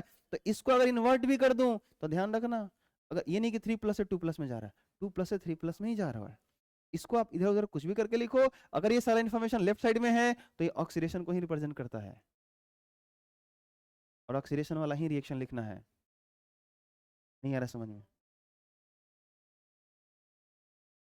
बहुत इंपॉर्टेंट है, इसलिए आराम आराम से समझ लो, अच्छे से समझ लो ताकि कंफ्यूजन खत्म हो जाए। आगे बढ़ते हैं, आगे बढ़े। हाँ बोलिए, कोई दिक्कत है तो। अच्छा, लिखना ही बाकी था तो बस, ज्यादा नहीं है, मुझे बस थोड़ा सा टाइम दे दीजिए। ये शायद 2 ही पॉइंट है, बस बस। टाइप्स ऑफ हाफ से अलग अलग क्लास में करेंगे, रहने दीजिए, इतना बस, इतना ही कर लीजिए थोड़ा सा। अगला है तेल के विलयनों की शक्ति मोलरता में। जो सेल आप बना रहे हो, हाफ सेल दोनों ले रहे हो, उसमें जो सॉल्यूशन आप ले रहे हो उसकी जो शक्ति है, उसका जो पावर है, कैसे डिसाइड होगा? उसके अंदर कंसंट्रेशन से, उसकी मोलारिटी से डिसाइड होगा। उसके अंदर जो आयंस है उसके कंसंट्रेशन से डिसाइड होगा। तो तेल के विलयनों की शक्ति मोलरता में, जबकि गैसीय पदार्थ के दाब को, प्रेशर को एटीएम या बार में इस्तेमाल करोगे, बार में व्यक्त किया जाएगा। ठीक है। और एक आखिरी पॉइंट है, ये जब आएगा तो बताऊंगा, जब हाइड्रोजन इलेक्ट्रोड हम लोग पोटेंशियल की बात करेंगे तो वहां पे आएगा, या जब types of cell, half cell की बात करेंगे तो वहां भी आ जाएगा। यदि कोई इलेक्ट्रोड, ध्यान से सुनो, यदि कोई इलेक्ट्रोड का कोई तत्व गैसीय अवस्था में है। अब एक और चीज समझ में आता है, यहाँ थोड़ा सा बड़ा अटपटा सा लगता है कि मैं आपसे कहूं कि जिंक का इलेक्ट्रोड बनाना है, महसूस होता है, सही भी लगता है। मैं बोलूं प्लेटिनम का इलेक्ट्रोड बनाना है, समझ में आता है। कॉपर का इलेक्ट्रोड बनाना है, समझ में आता है, क्योंकि ये सॉलिड है। लेकिन मैं बोलूं कि मेरे को हाइड्रोजन गैस का इलेक्ट्रोड बनाना है, हाइड्रोजन गैस का इलेक्ट्रोड बनाना है, गैस का इलेक्ट्रोड बनाना है, तो बड़ा अजीब बात है ना कि गैस का इलेक्ट्रोड कैसे बनेगा, उसका तो एग्जिस्टेंस ही नहीं होगा, वो तो रखोगे उड़ जाएगा, भाग जाएगा। ये बात समझ में आ रही है? तो उसका क्या सेंस है, कैसे उसको इस्तेमाल करते हैं? उसमें बेसिकली प्लेटिनम का ही रॉड इस्तेमाल करते हैं, लेकिन उसको गैसियस इलेक्ट्रोड कहते हैं। क्यों कहते हैं तो जब पढ़ेंगे तब समझ में आएगा। लेकिन यदि कोई इलेक्ट्रोड, ध्यान से सुनना, यदि कोई इलेक्ट्रोड का कोई तत्व गैसीय अवस्था में है हो तो उस इलेक्ट्रोड के रूप में प्लेटिनम का प्रयोग करते हैं। वहां इलेक्ट्रोड के रूप में प्लेटिनम का जो तार होता है, एक प्लेटिनम का वायर जो होता है, और वहां पे एक प्लेट होता है, उसको यूज किया जाता है, और हम लोग करेंगे भी। तो मेनली अगर देखा जाए तो यहाँ जो ये इन्फॉर्मेशन लिखा गया है ना, एक पॉइंट ये वाला और 2 पॉइंट ये वाला, ये 3 पॉइंट ऐसे हैं जो सेल को रिप्रेजेंट करने के लिए इंपॉर्टेंट है। सेल रिप्रेजेंटेशन के लिए सारे इंपॉर्टेंट नहीं है, सेल रिप्रेजेंटेशन के लिए 3 ही पॉइंट इंपॉर्टेंट है। क्या? कि भाई जो एनोड से रिलेटेड इंफॉर्मेशन होता है, जो कैथोड से रिलेटेड इंफॉर्मेशन होता है, उन दोनों के बीच में क्या लगाते हैं? डबल वर्टिकल लाइन, पहला इंफॉर्मेशन। दूसरा, जो इलेक्ट्रोड होता है और जो उसका सॉल्यूशन होता है, उसके बीच में सिंगल वर्टिकल लाइन। और अगर सेम फेज हुआ, मतलब कोई इंटरफेस नहीं आ रहा है, तो कॉमा लगाना है। याद आया? अरे बोलो हाँ या ना, कोई दिक्कत है क्या? ठीक है। और यहाँ पे क्या बोलते हैं, ठीक है, ये तो बता ही दिया मैंने। एक इन्फॉर्मेशन क्या था बताओ, कि एक को लेफ्ट साइड लिखते हैं और एक को क्या लिखते हैं, राइट साइड। एनोड को जब भी एनोड से रिलेटेड इन्फॉर्मेशन लिखेंगे तो लेफ्ट साइड, कैथोड से रिलेटेड तो राइट साइड, और दोनों के बीच में क्या लगाना है, डबल वर्टिकल लाइन। तो एक एक पॉइंट ये, दूसरा ये, और तीसरा ये तीन ही पॉइंट आपको ध्यान रखने हैं। बाकी सब मैंने लिखा समझाया इसलिए कि उससे रिलेटेड वो चीज थे वो आपको समझ में आने चाहिए थे, तब जाके अच्छे से समझ में आएगा। कोई दिक्कत? यहाँ से जो है सो कि हम लोग ये देखेंगे कि जो हाफ सेल जो होते हैं वो कितने टाइप के होते हैं और उसको कैसे हम लोग रिप्रेजेंट करेंगे। तो एक मैं आपको बताऊंगा और एक जो है सो कि आप बनाओगे, ताकि कंफर्मेशन हो जाए कि हाँ आपको समझ में आ रहा है। तो सबसे पहला है metal metal ion half cell. ये क्या होता है? तो इस हाफ सेल के अंदर क्या होता है कि आप एक ऐसे बर्तन लेते हो, पहले मैं डायग्राम से बनाऊंगा और इसी डायग्राम को फिर रिप्रेजेंट करके दिखाऊंगा। तो बाद में आपको डायग्राम नहीं मिलेगा क्वेश्चन में, रिप्रेजेंटेशन मिलेगा। तो आपको ये दिमाग में डायग्राम चलने चाहिए उस टाइम पे। तो जैसे एक मैंने पात्र ले लिया, एक बर्तन ले लिया, और यहाँ पे क्या लिखा है पढ़ो, मेटल मेटल आयन। ध्यान से सुनना। तो अगर यहाँ मेटल की जगह मैं जिंक उठा लेता हूँ, जैसे गैल्वेनिक सेल वाला एग्जांपल था ना, तो गैल्वेनिक सेल का एक एग्जांपल कौन सा था, डेनियल सेल, जिसमें हम लोग जिंक और कॉपर का इलेक्ट्रोड इस्तेमाल करते हैं। तो यहाँ पे मैं क्या करता हूँ कि एक जिंक का जो रॉड है उसको मैं यहाँ पे ले लेता हूँ। तो हमने जो लिया मेटल, वो मैं कह रहा हूँ आपसे कि ये जो मेटल है वो जिंक का है। ठीक है, अब अगर ये मेटल जिंक का है यानी ये इलेक्ट्रोड जिंक का है, तो सॉल्यूशन भी इसी मेटल का हो। इसीलिए यहाँ पे क्या लिखा गया, ये क्या लिखा गया, metal metal ion half cell. तो दोनों जगह ये है मेटल और फिर उसी का आयन। तो यहाँ पे मुझे ऐसा सॉल्यूशन लेना है जिसमें Zn2+ के फॉर्म में हो, मतलब जिंक का ही सॉल्यूशन लेना है। आई बात समझ में? तो यहाँ पे उसी का हमने सॉल्यूशन ले लिया। अब ZnSO4 भी मैं लिख देता हूँ, ZnSO4 एज सॉल्यूशन लिख ही देता हूँ, एक्वस सॉल्यूशन है ये। तो इसमें Zn2+ है। तो यहाँ पर जो है सो कि जिस चीज़ का मेटल है, जिस चीज़ का इलेक्ट्रोड है उसी का सॉल्यूशन है, जिस मेटल का इलेक्ट्रोड है उसी का हम लोग सॉल्यूशन लेते हैं। ठीक है, और यहाँ से जो हमारा ये क्या बोलते हैं वो वायर होगा। जैसे ये हाफ सेल है तो कोई और हाफ सेल होगा जिसके साथ इसको कनेक्ट करना होगा। तो इस इलेक्ट्रोड से आप यहाँ से तार ले जा करके एक एंड निकाल के रखो, ताकि आप उसके साथ जाके दूसरा जो हाफ सेल बना होगा उसके साथ आप कनेक्ट कर सकते हो, उसको जोड़ सकते हो। अब इसमें क्या क्या इन्फॉर्मेशन होता है, तो यहाँ पे जो Zn2+ है, ये जो आयन है, इसका कंसंट्रेशन होगा, इसका सांद्रण होगा। तो जो भी कंसंट्रेशन होगा उसको लिखा रहेगा, क्वेश्चन में दिया रहेगा। अब इसको बोलते हैं metal metal ion half cell. क्या बोलते हैं, metal metal ion half cell. अब यहाँ पर हो सकता है कि ऑक्सीडेशन हो सकता है कि रिडक्शन हो। अब इसको दूसरे के साथ जो कनेक्ट करोगे उसके साथ ये कैसा बिहेव कर रहा है। जैसे इसको जब आप कॉपर वाला, कॉपर सल्फेट के साथ कॉपर को डिप करके आप जोड़ते हो तो इसका क्या होता है, यहाँ पे क्या होता है, ऑक्सीडेशन होता है। तो राइट नाउ मैं ऐसा करता हूँ कि मान के चलता हूँ कि वही वाला एग्जाम्पल ले रहा हूँ और इसका ऑक्सीडेशन हो रहा है। तो यहाँ पे मैं रिएक्शन क्या लिखूंगा बताओ, क्या होता था, Zn2+ में जाता है और रॉड पे ही 2 इलेक्ट्रॉन क्या कर देता है, वो छोड़ देता है। तो ये यहाँ पर ऑक्सीडेशन होता है, तो ये क्या कहलाता है, एनोड कहलाता है। क्या कहलाता है? और आपको क्या बताया गया था कि एनोड से रिलेटेड जितने सारे इंफॉर्मेशन होते हैं, एनोड से जितने सारे रिलेटेड इंफॉर्मेशन होते हैं उनको डबल वर्टिकल लाइन के लेफ्ट साइड लिखना है या राइट साइड लिखना है, लेफ्ट साइड लिखना है। तो यहाँ पे हम लोग लेफ्ट साइड लिखने वाले हैं। तो हम लोग क्या करेंगे, यहाँ पे डबल वर्टिकल लाइन पहले बना लेते हैं, और इसके बाद इससे जो भी अब इंफॉर्मेशन रिलेटेड है सब इधर ही लिखा जाएगा, उधर कुछ भी नहीं लिखा जाएगा, सब इधर लिखा जाएगा। अब क्या क्या है, तो सॉल्यूशन है, रॉड है, सॉल्यूशन का कंसंट्रेशन होगा। तो ये सारा इंफॉर्मेशन हमको लिखना है। इधर लिखने से समझ में आ गया कि जो एनोड से इंफॉर्मेशन है ध्यान रखना, और ऑक्सीडेशन हो रहा है ये भी समझ में आ जाना चाहिए आपको, क्योंकि जहां ऑक्सीडेशन होगा उसी को एनोड बोलेंगे और उससे रिलेटेड इन्फॉर्मेशन को लेफ्ट साइड में आप लिख रहे हो। तो यहाँ पे क्या होगा, मैं लिखूंगा सबसे पहले इलेक्ट्रोड का, तो ये किस स्टेट में है, किस फेज में है, सॉलिड फेज में है, तो मैं सॉलिड लिख देता हूँ। अब क्या करूंगा, मुझे पता है कि इस इलेक्ट्रोड के साथ इस सॉल्यूशन का एक इंटरफेस है। इंटरफेस आप समझते हो, कितनी बार मैंने बताया है बात। तो यहाँ पर एक इंटरफेस है, तो जैसे ही सॉल्यूशन के साथ इसका एक इंटरफेस है और सॉल्यूशन लिखोगे विद कंसंट्रेशन, यहाँ पे चलो मैं मान लेता हूँ कि कंसंट्रेशन है 1 m, इस सॉल्यूशन के अंदर जो Zn2+ है उसका सांद्रण कितना है 1 m, और जब कंसंट्रेशन 1 m होता है तो इसको स्टैंडर्ड माना जाता है। क्या माना जाता है? स्टैंडर्ड माना जाता है।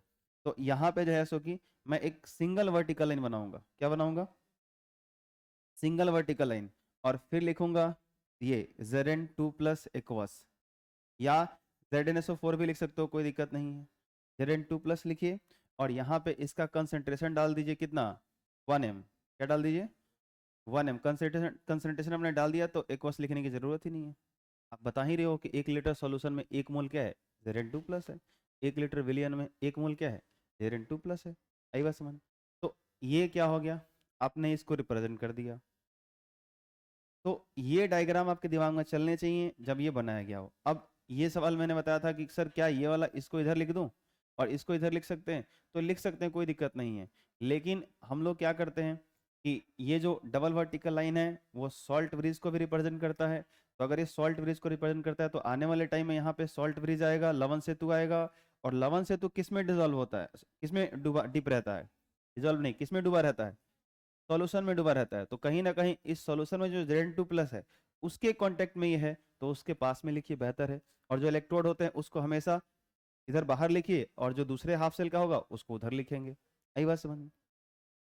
तो अगर ऑक्सीडेशन हो रहा है तो ये ऐसे लिखा जाएगा, इस तरीके से रिप्रेजेंट किया जाएगा, और इसको हम बोलते हैं metal metal ion half cell. कोई दिक्कत?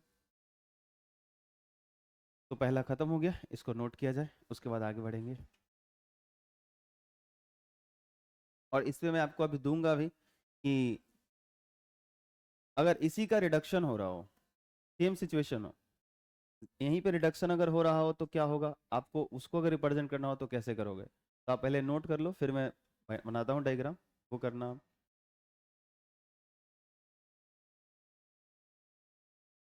चलो, अच्छा यहीं पे मैं आपको फिर से एक ऐसे ये पात्र बना देता हूँ। ये कंटेनर, एक बर्तन है, हाफ सेल बना रहा हूँ, और इसके अंदर फिर से मैं ZnSO4 का ही सॉल्यूशन ले रहा हूँ, और इसमें जिंक मेटल डिप कर रहा हूँ। लेकिन ऐसा हो रहा हो कि Zn2+ जो है ये यहाँ से इस पे जा रहा हो, इस पे जाकर डिपॉजिट हो रहा हो, जमा हो रहा हो, तो फिर आप क्या करोगे? फिर इसको आप कैसे रिप्रेजेंट करोगे? कर सकते हो, करो एक बार। यहाँ भी कंसंट्रेशन मैंने दे रखा है 1 m का, यहाँ भी Zn2+ का जो कंसंट्रेशन है वो 1 m का है।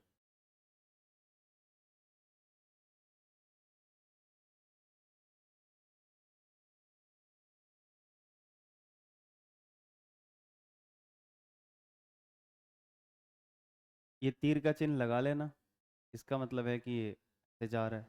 यहाँ पे लगा लेना कि जिंक सॉल्यूशन में आ रहा है।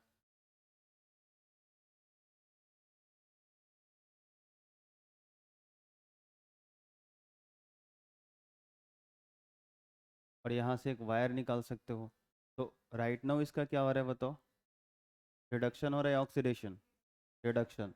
तो इसके लिए एक वायर निकाल सकते हो जो जाकर के दूसरे हाफ सेल से कनेक्ट होगा।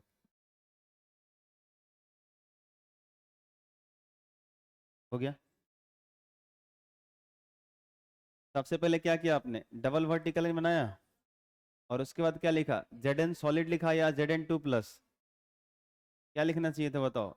Zn2+, इसका कंसंट्रेशन 1 m, फिर एक सिंगल वर्टिकल लाइन, और उसके बाद Zn और ये सॉलिड।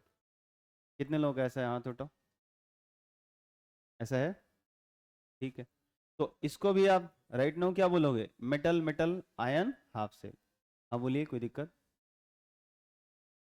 ये वाला इधर लिख सकते हैं, लेकिन यहाँ पे एज ए इलेक्ट्रोड की तरह काम कर रहा है, तो इसको आप इधर ही लिखेंगे, बाहर ही लिखेंगे। जो भी इलेक्ट्रोड होगा उसको बाहर की तरफ लिखेंगे।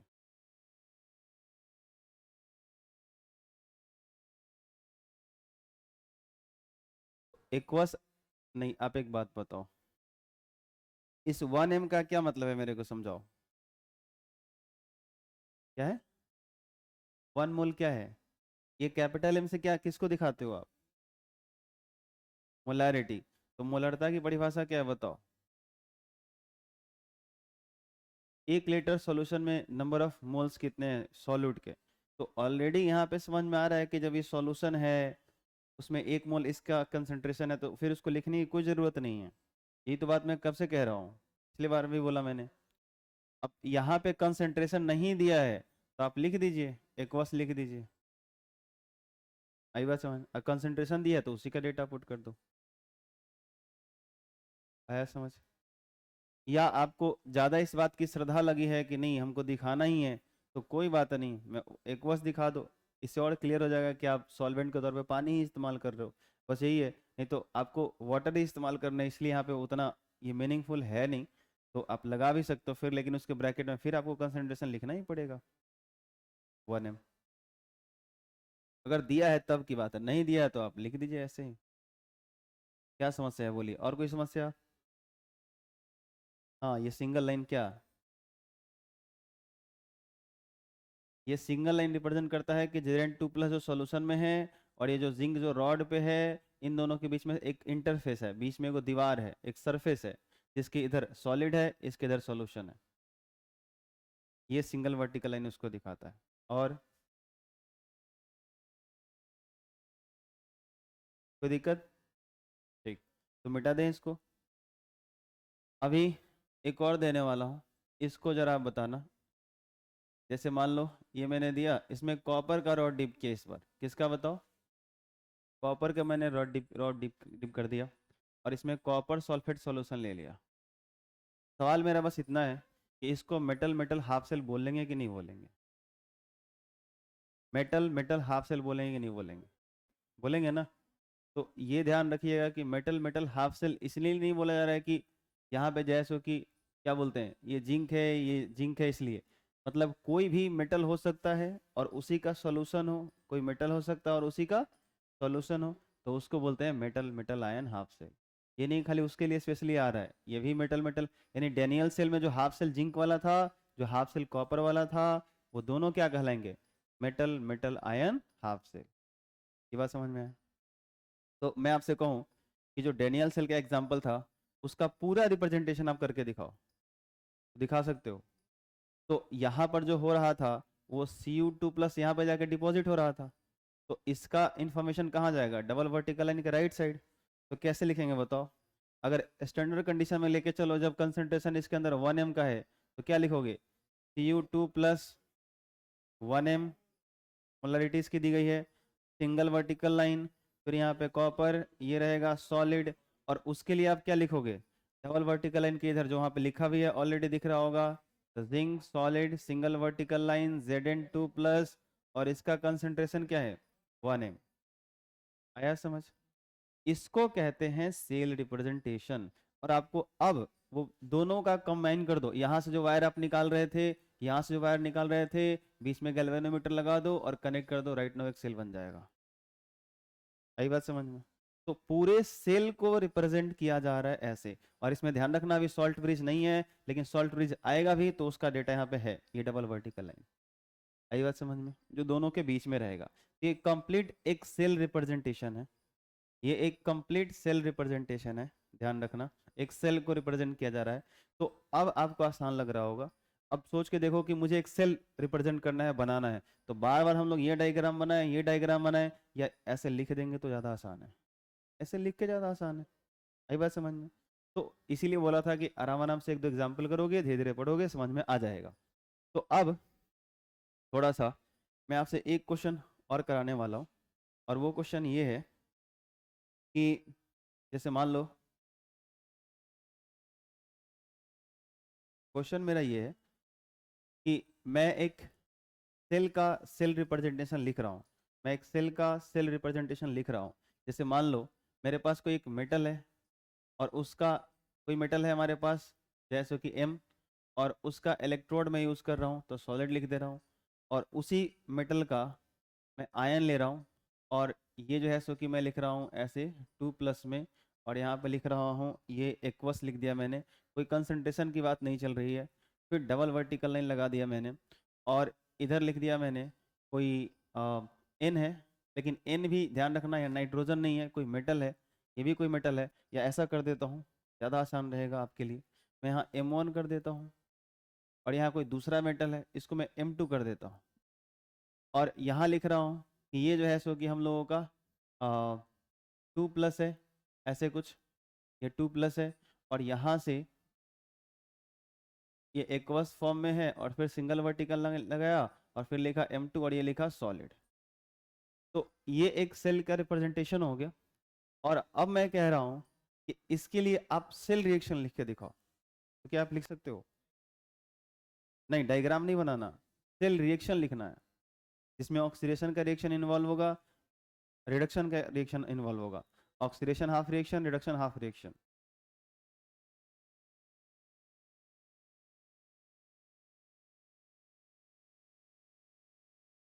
जिंक कॉपर, अरे मैंने M1 M2 दिखाया था, आप M1 M2 ही दिखाओ भाई, जिंक कॉपर क्यों इस्तेमाल कर रहे हो?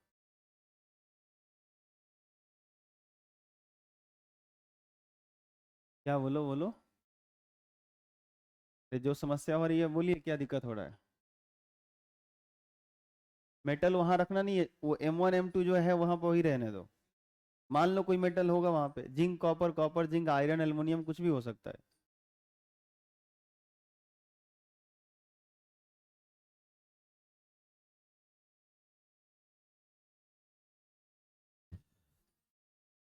चलो रहने दो, आप लोगों को समझ में अगर नहीं आ रहा है तो मैं बताता हूँ, पहले समझ लो। देखो, यहाँ इधर वाला किस चीज के लिए, ऑक्सीडेशन के लिए कि रिडक्शन के लिए? ठीक, तो ये एनोड का इंफॉर्मेशन है, और ये किसका इंफॉर्मेशन है? कैथोड का। तो एनोड पे ऑक्सीडेशन होता है, तो M1 यहाँ समझ में आ रहा है कि किस में जा रहा है, 2+ में जा रहा है, तो 2 इलेक्ट्रॉन यहाँ पे लूज कर रहा है, तो हो गया ना, ऑक्सीडेशन वाला रिएक्शन आपने लिख दिया। वो क्या दिखा रहा है, ये 2+ से M2 में जा रहा है, मतलब M2 जो है 2+ से वो 0 में जा रहा है, तो ऐसे लिख दो कि जो M2 है वो 2+ होगा, 2 इलेक्ट्रॉन गेन करता होगा, तब वो जाता होगा किस में, M2 में। इन दोनों को ऐड कर दो, जैसे ही ऐड करोगे इलेक्ट्रॉन्स कट जाएंगे। हाँ, फिर सवाल आता है कि सर M2+ ये वाला क्या बोलते हैं, ये नहीं, मतलब हो सकता है आपको इसमें ऐसा कुछ दिखे। अच्छा, अभी नहीं, नहीं नहीं, मैं गलत चला गया, तो अभी वहाँ जाना ही नहीं था। तो 2 इलेक्ट्रॉन आप काट दो, तो यहाँ पे क्या आ जाएगा, M1+, M2 पे 2+, यहाँ पे क्या आ गया, M1 2+, और प्लस ये M2। भैया ये है आपका सेल रिएक्शन। तो ये है आपका सेल रिप्रेजेंटेशन, ये है सेल रिएक्शन, ये है सेल रिप्रेजेंटेशन, ये है सेल रिएक्शन। सेल रिप्रेजेंटेशन से भी आपको सेल रिएक्शन लिखने आना चाहिए, सेल रिप्रेजेंटेशन से भी आपको सेल रिएक्शन लिखने आना चाहिए। आया कि नहीं आया समझ में? आया? करो, और भी दे देता हूँ। तो आपसे अगर ये पूछा जाए कि सेल रिप्रेजेंटेशन यानी सेल को निरूपित करना और सेल के लिए रिएक्शन लिखना, दोनों अलग अलग है कि सेम चीज़ है? दोनों अलग अलग चीज़ है। सही बात समझ में?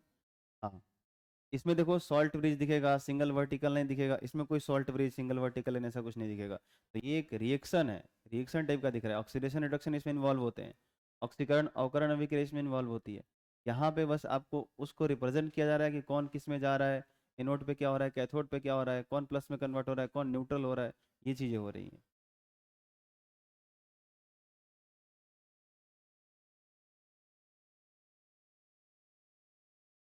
चलो मैं एक सेल रिप्रेजेंटेशन लिख रहा हूँ, जैसे लिखा मैंने ए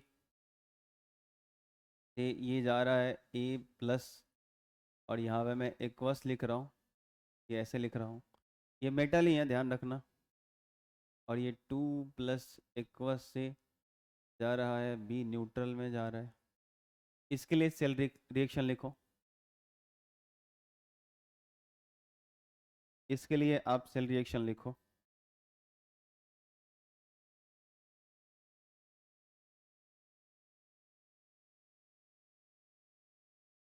ए किस में जा रहा है बताओ, A+ में कन्वर्ट हो रहा है, यहाँ फेज लिख भी सकते हो सॉलिड। यहाँ एक्वस कितना इलेक्ट्रॉन निकालता होगा, एक, 0 से +1 में जा रहा है तो एक ही इलेक्ट्रॉन रिलीज करता होगा। ये किस में जा रहा है, ये 2+ एक्वस फॉर्म में है, और यहाँ से किस में जा रहा है, जाहिर सी बात है इलेक्ट्रॉन गेन करता होगा, और न्यूट्रल तब होता होगा जब 2 इलेक्ट्रॉन गेन करता होगा, तब ये कन्वर्ट होता होगा बी में। तो हमको लिखना है सेल रिएक्शन, और सेल रिएक्शन में इलेक्ट्रॉन अपीयर नहीं होते हैं, याद करो पढ़ा है हमने ये सब। तो इलेक्ट्रॉन अपीयर नहीं होंगे तब जब यहाँ पे 2 इलेक्ट्रॉन है तो यहाँ भी 2 इलेक्ट्रॉन होने चाहिए, और यहाँ पे 1 इलेक्ट्रॉन है तो हमको बैलेंस करना पड़ेगा, तो इस पूरे रिएक्शन में 2 से मल्टीप्लाई करना पड़ेगा। तो 2 रिएक्शन 2 से मल्टीप्लाई कर दो, और जैसे ही 2 से मल्टीप्लाई करोगे ये दोनों इलेक्ट्रॉन ये कट जाएंगे। तो अब आप इसके लिए सेल रिएक्शन जब लिखोगे तो लिखना पड़ेगा 2a प्लस बी पर 2 प्लस, और 2a पर 1 प्लस, और प्लस b। मुझे लगता है कुछ लोगों से तो गलती हुई होगी, कुछ ना कुछ आपने मिस्टेक किया होगा। ये सेल रिएक्शन है। चलिए कोई बात नहीं, होते रहता है, ठीक है, किया जाए इतना। अब समझ में आया कि जब सेल रिप्रेजेंटेशन से आप सेल रिएक्शन लिखते हो तो कहीं एरर हो सकता है, कहीं गलती आप कर सकते हो, इसलिए ध्यान रखना इस बात का कि जब सेल रिएक्शन लिख रहे हो तो इलेक्ट्रॉन अपीयर नहीं होने चाहिए। तो जरूरी नहीं है कि हमेशा आपको यहाँ एनोड पर अगर ऐसा हो रहा है कि ये 0 से +2 में जा रहा है तो ये +2 से 0 में जा रहा है, हमेशा ऐसा नहीं हो सकता, कुछ डिफरेंट भी हो सकता है। नहीं आया समझ में? कोई दिक्कत?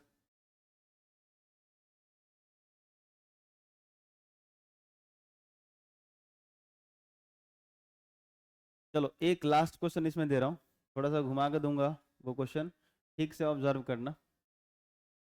इसको मिटा दे, हटा देना यहाँ से। चलो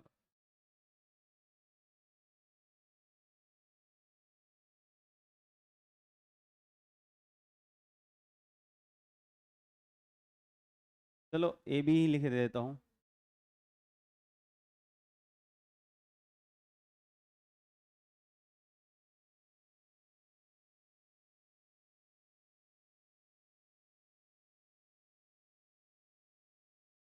मैं कोई एक क्वेश्चन वगैरह नहीं लिख रहा, ठीक है, मैं जानबूझ के आपको थोड़ा सा कंफ्यूज करना चाहता हूँ।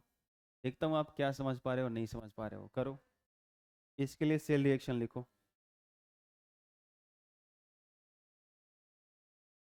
यहाँ ए और बी मेटल ही है, ए और बी को आप मेटल लिखोगे, मेटल समझोगे।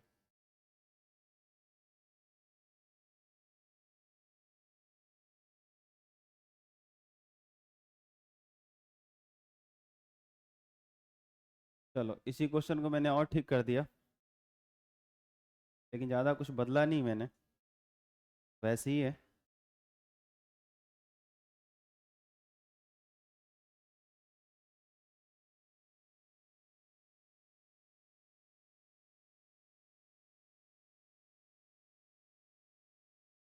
हो गया, शुरू करें सॉल्व करना।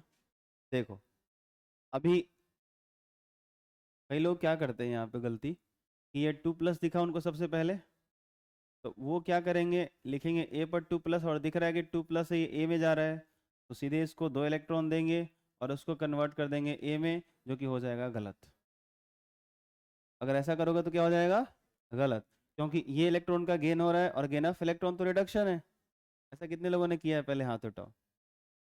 ठीक, तो अब मैं आपसे जानना चाहता हूँ कि ये गलत क्यों हुआ। ये जो इन्फॉर्मेशन है, ध्यान से सुनो, ये जो इन्फॉर्मेशन है ये डबल वर्टिकल लाइन के लेफ्ट साइड है कि राइट साइड है, लेफ्ट साइड है। तो अगर बाएं तरफ है तो बाएं तरफ किसका इन्फॉर्मेशन लिखते हैं, एनोड का या कैथोड का, एनोड का। और एनोड पर क्या होता है, ऑक्सीडेशन, ये क्या हो रहा है, रिडक्शन। तो आप इस इंटरफेस के इसको इधर लिखो, इसको इधर लिखो, इसको इंटरचेंज, इसीलिए मैं कह रहा हूं अगर ये इंटरचेंज करके भी दे दिया जाए तो ध्यान रखना हो रहा है ऑक्सीडेशन ही, तो आपको इधर वाले से रिएक्शन किसका लिखना है, ऑक्सीडेशन का ही लिखना है। तो ये गलती मत करो, ऑक्सीडेशन वाला ही रिएक्शन लिखना है आपको, तो ये लिखना यही पड़ेगा कि ये ए सॉलिड टू कन्वर्ट हो रहा है A2+ एक्वस के फॉर्म में, और यहाँ से 2 इलेक्ट्रॉन रिलीज होगा, तो लिखा ऐसे जाएगा। पढ़ते टाइम, थ्योरी पढ़ते टाइम जो बोला जा रहा है उसको आप सुन के निकल जा रहे हो, लेकिन जब क्वेश्चन हो रहा है तो और बारीकी से देखो और स्पष्ट कर लो दिमाग कि हाँ अब ये ठीक है, समझ में आ रहा है, अब गलती नहीं होना चाहिए। आगे बढ़े। अभी मैंने क्या किया, इधर क्या दिख रहा है, बी से B+ लिखा हुआ है, लेकिन ऐसा होगा नहीं, क्योंकि अगर इसको जो है सो कि डबल वर्टिकल लाइन के राइट साइड में लिखा गया तो होगा रिडक्शन, तो आपको इससे रिडक्शन वाले ही रिएक्शन लिखने हैं। तो आप ये सोचोगे कि प्लस से बी में जा रहा होगा, तो B+ एक्वस ये इलेक्ट्रॉन एक गेन करता होगा, तब ये बी न्यूट्रल फॉर्म में जाता होगा, लिखोगे ऐसे आप। अब सेल रिएक्शन लिखने के लिए गया कहा गया था, तो यहाँ 2 इलेक्ट्रॉन अपीयर हो रहे हैं, तो यहाँ भी 2 होना चाहिए इस रिएक्शन में, तो 2 से मल्टीप्लाई कर दो, 2 यहाँ पे आ जाएगा, 2 यहाँ पे आ जाएगा, 2 यहाँ पर आ जाएगा, तो फिर कहानी क्या बनेगी, ये इलेक्ट्रॉन 2 कट जाएंगे और क्या लिखा जाएगा, ए प्लस 2 बी प्लस, और इधर क्या लिखा जाएगा, A2 प्लस प्लस 2B। ये हो जाएगा आपका सेल रिएक्शन। कोई समस्या? तो इस बार मैंने दोनों को चेंज कर दिया था, किसी एक को भी चेंज करके क्वेश्चन दिया जा सकता था, लेकिन मैंने एक ही बार में सिखाने का सोचा, ठीक है हो गया, बहुत सारे ये सब कॉन्सेप्ट आ गया, अब इसमें ज़्यादा क्या करना है, नहीं आया समझ में। तो metal metal ion half cell को रिप्रेजेंट कैसे करते हैं, metal metal ion half cell में जब ऑक्सीडेशन होता है तो उसको किधर लिखते हैं, रिडक्शन होता है तो किधर लिखते हैं, कंप्लीट रिप्रेजेंटेशन दोनों का कैसे करेंगे, अगर पूरा सेल है, दोनों मतलब 2 हाफ सेल हैं जिसमें एक में ऑक्सीडेशन दूसरे में रिडक्शन हो रहा है, तो दोनों को मिलाकर कैसे दिखाएंगे, उससे सेल रिएक्शन आप कैसे लिख सकते हो, ये सब क्लियर हो गया। अब वापस आप एक और चीज सोच सकते हो यहाँ पे, कि अगर मैं ये सेल रिएक्शन दे दूं और इस सेल रिएक्शन से कहूं कि ये सेल का रिप्रेजेंटेशन कर दो, तो ये भी आपको आना चाहिए। अगर सेल रिएक्शन आपको कहीं दिया गया है और कहा गया कि सेल रिप्रेजेंटेशन आप लिख दो, तो वो भी आपको आने चाहिए। और वो कैसे आना चाहिए, तो बस एक देख लो, क्योंकि जब आप यहाँ से यहाँ आ रहे हो तो यहाँ से यहाँ जाने में दिक्कत नहीं होनी चाहिए। क्यों? क्योंकि ये इसमें अच्छे से दिख जाता है कि किसका ऑक्सीडेशन हो रहा है, किसका रिडक्शन हो रहा है। यहाँ से यहाँ जाना तो और ईजी है, ध्यान से देखो, ये है 0 में, ये किस में है, प्लस में, ये प्लस में, ये जा रहा है 0 में, तो ये इलेक्ट्रॉन का क्या कर रहा है, त्याग, तो इसका क्या हो रहा है, ऑक्सीकरण यानी ऑक्सीडेशन। ये प्लस से कहाँ जा रहा है, 0 में, तो प्लस पहले से था, इलेक्ट्रॉन लिया होगा तब तो प्लस खत्म हुआ होगा, तो अभी इसका क्या हो रहा है, अवकरण यानी कि रिडक्शन। आई बात समझ में? तो अगर इसका हो रहा है रिडक्शन, तो इसको डबल वर्टिकल लाइन के कहाँ लिखोगे, राइट साइड में लिखोगे, इसको कहाँ लिखोगे, लेफ्ट साइड में लिखोगे। तो जिसका ऑक्सीडेशन हो रहा है उसको लेफ्ट साइड में लिख दो, जिसका रिडक्शन हो रहा है उसको राइट साइड में लिख दो। तो सेल रिएक्शन में शुरू में क्या बोला गया था, सेल रिएक्शन हमेशा क्या होता है, एक ऑक्सीडेशन रिडक्शन रिएक्शन होता है। तो ध्यान रखना, उसमें एक ऑक्सीडेशन वाला होगा ही, एक रिडक्शन वाला होगा ही, तो ये इन्फॉर्मेशन भी मिलेगा, ये भी मिलेगा, दोनों के बीच में वर्टिकल लाइन डाल दो। हाँ, वहां पर ये ध्यान रखना है कि कौन किस में कन्वर्ट हो रहा है और इलेक्ट्रोड के टर्म पे, इलेक्ट्रोड के फॉर्म में कौन सा काम कर रहा है। और कोशिश यही करना कि इलेक्ट्रोड आप बाहर लिखो, हालांकि मुझे क्वेश्चन कंफ्यूज करके समझाना था आपको थोड़ा सा, इसलिए मैंने यहाँ पे ये इलेक्ट्रोड वाला जो सॉलिड वाला है वो अंदर कर दिया था, नहीं तो ये यहीं लिखना चाहिए हम लोगों को, ये वाला यहाँ करना चाहिए। क्या? हाँ, तो गलत नहीं माना जाएगा, लेकिन क्या जरूरत है कंफ्यूज करने का, सही बात समझ में। लेकिन अगर मान लो, मैं इसलिए कह रहा हूँ कि कभी कभी बुक्स में लिखे रहते हैं, कभी कभी किसी क्वेश्चन में दिया हुआ है, तो वैसे अगर दिया हुआ है तो फिर मिल जाएगा, तो जानना तो चाहिए हमको। लेकिन मैक्सिमम आपको यही मिलेगा कि जो इलेक्ट्रोड है वो बाहर है और सॉल्यूशन वाला आयन अंदर है, उसके बाद में लिखा गया है। तो एक, मिटा दे इसको, तो एक सेल रिएक्शन में लिखता हूँ, सुनना ध्यान से, मैं एक सेल रिएक्शन लिखता हूँ, आप उसको उसका सेल रिप्रेजेंटेशन करो तो जरा। मैं एक सेल रिएक्शन लिखता हूँ, आपको सेल रिप्रेजेंटेशन करना है।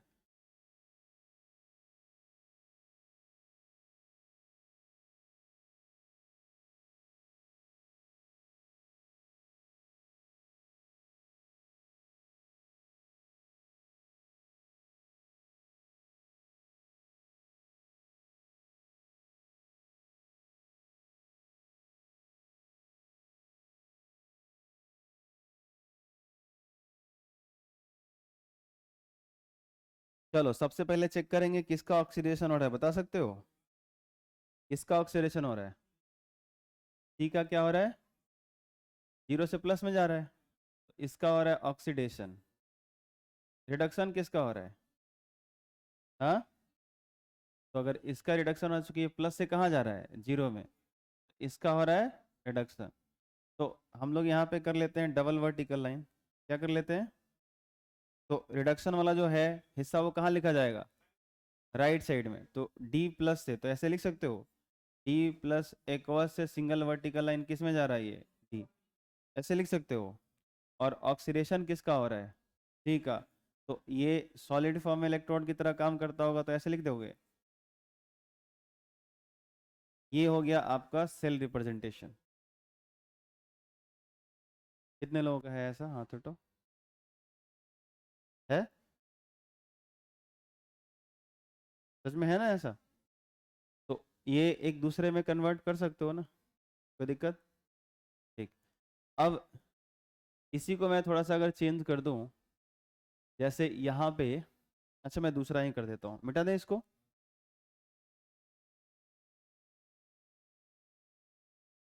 एक और लिखता हूँ, इसका जरा करना।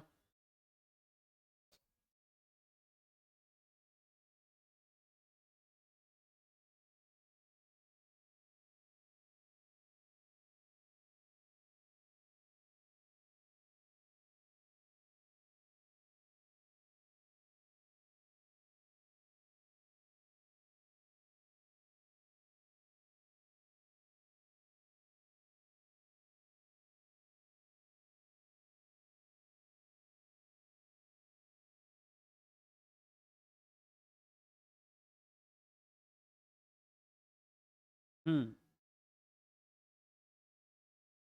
इसमें ऑक्सीडेशन किसका हो रहा है बताओ? बी का क्या हो रहा है? इसका हो रहा है ऑक्सीडेशन। सही है, बहुत बढ़िया। रिडक्शन किसका हो रहा है? इसका रिडक्शन हो रहा है। सही है, बहुत बढ़िया, ये भी ठीक चल रहा है। तो पता चल गया किसका ऑक्सीडेशन किसका रिडक्शन। तो डबल वर्टिकल लाइन बना लें। इधर क्या लिखते हैं, ऑक्सीडेशन वाला इसका हो रहा है, तो ऑक्सीडेशन वाला कौन किस में जा रहा है? बी से बी प्लस में जा रहा है, तो यहाँ लिख दो बी सॉलिड से किस में जा रहा है? बी प्लस में जा रहा है, एक कोस लिख दो। अच्छा यहाँ पे टू लगाया है क्या आपने? कितने लोग हैं जिन्होंने टू लगाया? नहीं लगाना था, क्यों लगाओगे आप? ये आप रिप्रेजेंट कर रहे हो, यहाँ बैलेंसिंग नहीं करनी है आपको। क्या नहीं करने? वापस आ जाओ, अगर मैंने नहीं मिटाया होता तो आपको दिखाता, या आप अपनी कॉपी पलट के देखो। जब ये सेल रिप्रेजेंटेशन था और आप सेल रिएक्शन लिख रहे थे, तो सेल रिएक्शन लिखते टाइम इलेक्ट्रॉन को बैलेंस करना होता है, तो वहां पे आप ये काम कर रहे थे। यहाँ पे आपको टू मल्टीप्लाई करने की जरूरत नहीं है। यहाँ पे आपको सिर्फ ये बताने की जरूरत है कि अगर ऑक्सीडेशन हो रहा है तो जीरो से कितना में जा रहा है, प्लस कितना बढ़ रहा है, माइनस कितना घट रहा है, ये बताना है आपको। क्योंकि जब आपको एक बात समझ में आ गई, ध्यान सुनो जो मैं कह रहा हूँ, ये समझ में आ गया कि एक बी जो है, जब वो जीरो से प्लस में जा रहा है, तो फिर दूसरा भी तो वैसे ही जाएगा, तीसरा भी तो वैसे ही जाएगा। तो मैं रिएक्शन में कभी बैलेंस करने के लिए चार चार लगा दिया, इसका मतलब क्या चार चार लिख हो गया, दस दस लिख हो गया? तो सेल रिप्रेजेंटेशन एक रिप्रेजेंटेशन है जिसमें आप ये सूचित कर रहे हो, दर्शा रहे हो, बता रहे हो कि ऑक्सीडेशन हो रहा है या रिडक्शन हो रहा है, पहली बात। दूसरी बात, अगर ऑक्सीडेशन हो रहा है तो कितना से कितना प्लस में जा रहा है, पहले प्लस में है तो क्या प्लस बढ़ रहा है, या जीरो है तो प्लस में जा रहा है।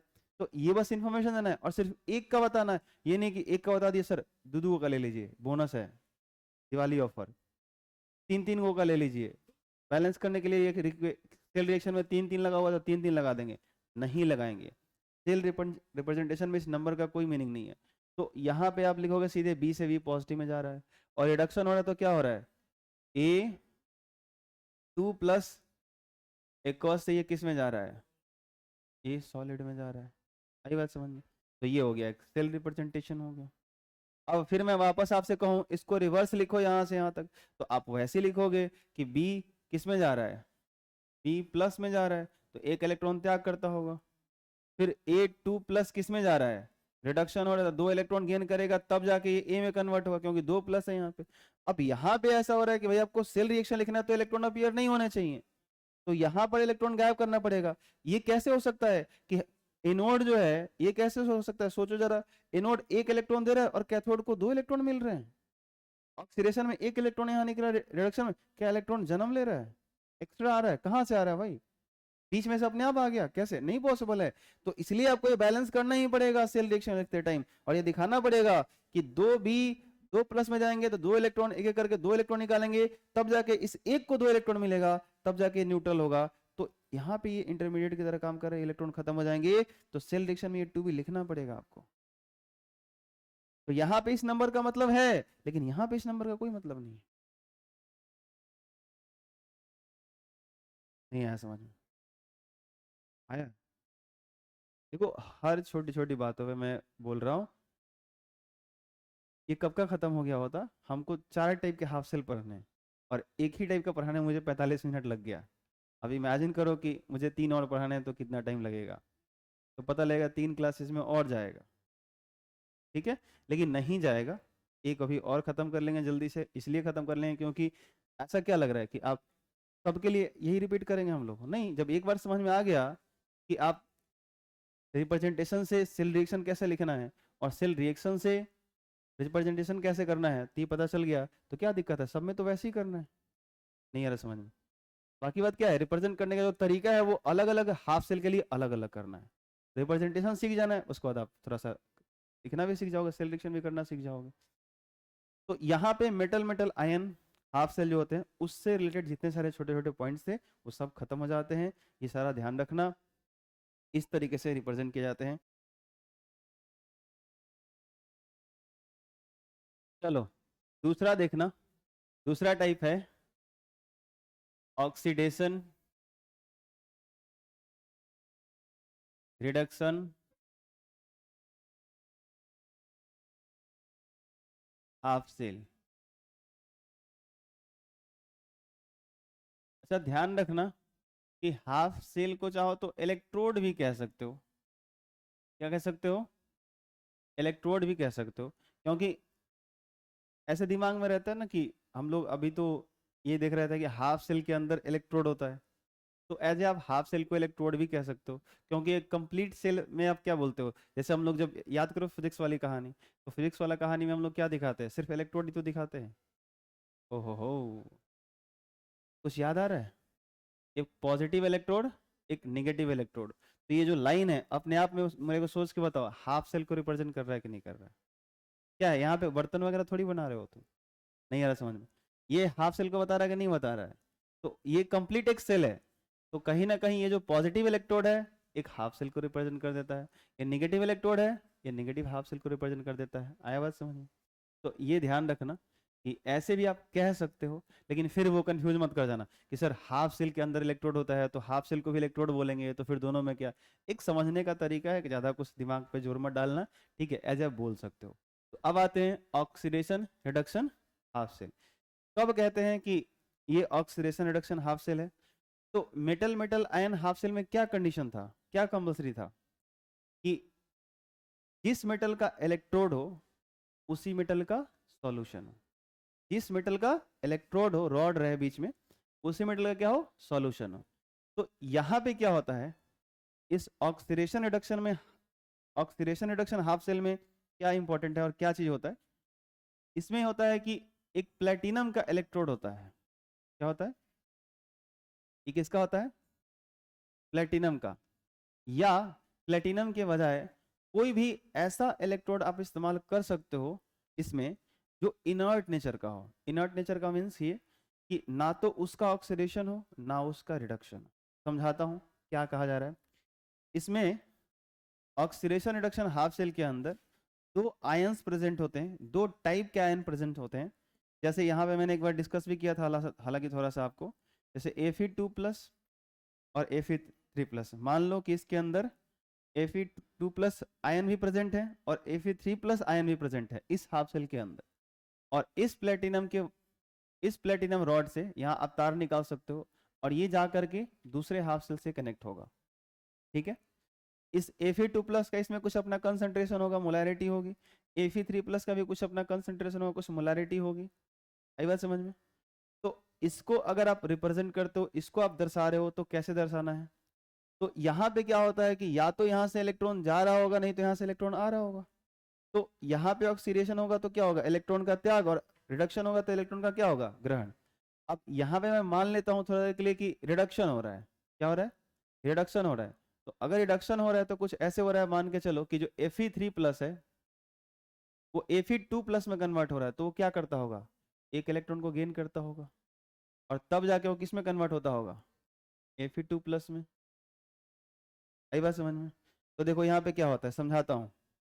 ये Fe3+ इस वायर के थ्रू मान लो इलेक्ट्रॉन होके कहीं से आ रहा है, इस वायर के थ्रू क्या हो रहा है? इलेक्ट्रॉन कहीं से चल के आ रहा है, किसी हाफ सेल से आ रहा है, और इलेक्ट्रॉन अगर चल के आ रहा है इस इलेक्ट्रोड पे आया, तो ये क्या किया, Fe3+ गया, इस प्लेटिनम के रॉड से एक इलेक्ट्रॉन लिया और Fe2+ में कन्वर्ट हुआ और इसी सॉल्यूशन में आके फिर से डिसॉल्व हो गया। यहां से गया इलेक्ट्रॉन, इस रॉड से लिया, इसी में आके डिसॉल्व हो गया, तो क्या हो गया, रिडक्शन हो गया। तो यहाँ पे अगर इसको दिखाओगे आप, अगर फेज के हिसाब से देखा हो तो Fe2+ एक्वस लिखोगे आप। और इलेक्ट्रॉन ये कहाँ से लिया, तो इलेक्ट्रोड पर से लिया, कहाँ से लिया, इलेक्ट्रोड से लिया ये, यानी प्लेटिनम के रॉड से लिया, और वो फिर से कहाँ आ गया, सॉल्यूशन में ही आ गया, एक्वस में ही आ गया। और ये रिएक्शन कौन सा है, रिडक्शन है। एक ही बार में सारी बात समझ में नहीं आएगी, वेट करो, धीरे धीरे चीजें देखते जाओ, माइंड ऑब्जर्व करता जाएगा, दिमाग और नजर दोनों एक ही जगह रखो, समझ में आएगा। तो अब अगर मुझे इसको रिप्रेजेंट करना है, तो मैं ऐसे करूंगा। तो सबसे पहले तो मैं लिखूंगा इलेक्ट्रोड, वो क्या है, प्लेटिनम का बना हुआ है। किस फॉर्म में है वो, सॉलिड फॉर्म में है। अब प्लेटिनम का जो इलेक्ट्रोड है, ये जो रॉड है, इसके साथ और इस सॉल्यूशन में जो आयंस प्रेजेंट है, उसके बीच में एक इंटरफेस तो होगा। तो मैं यहाँ पे एक सिंगल वर्टिकल लाइन बनाऊंगा, आई बात समझ में। उसके बाद क्या करूंगा, तो दो तरह के आयंस इसमें प्रेजेंट हैं और दोनों सेम फेज में है। तो ये बात पहले भी बताया गया था कि दोनों अगर सेम फेज में होंगे, एक ही अवस्था में होंगे, एक साथ होंगे, तो आपको क्या करना है, उसके बीच कोई इंटरफेस नहीं होगा तो कॉमा लगाना है। तो आप लिख सकते हो Fe2+, और इसकी जो कंसंट्रेशन होगी इसके अंदर, अभी अगर कुछ नहीं है तो क्या लिख दो, एक्वस।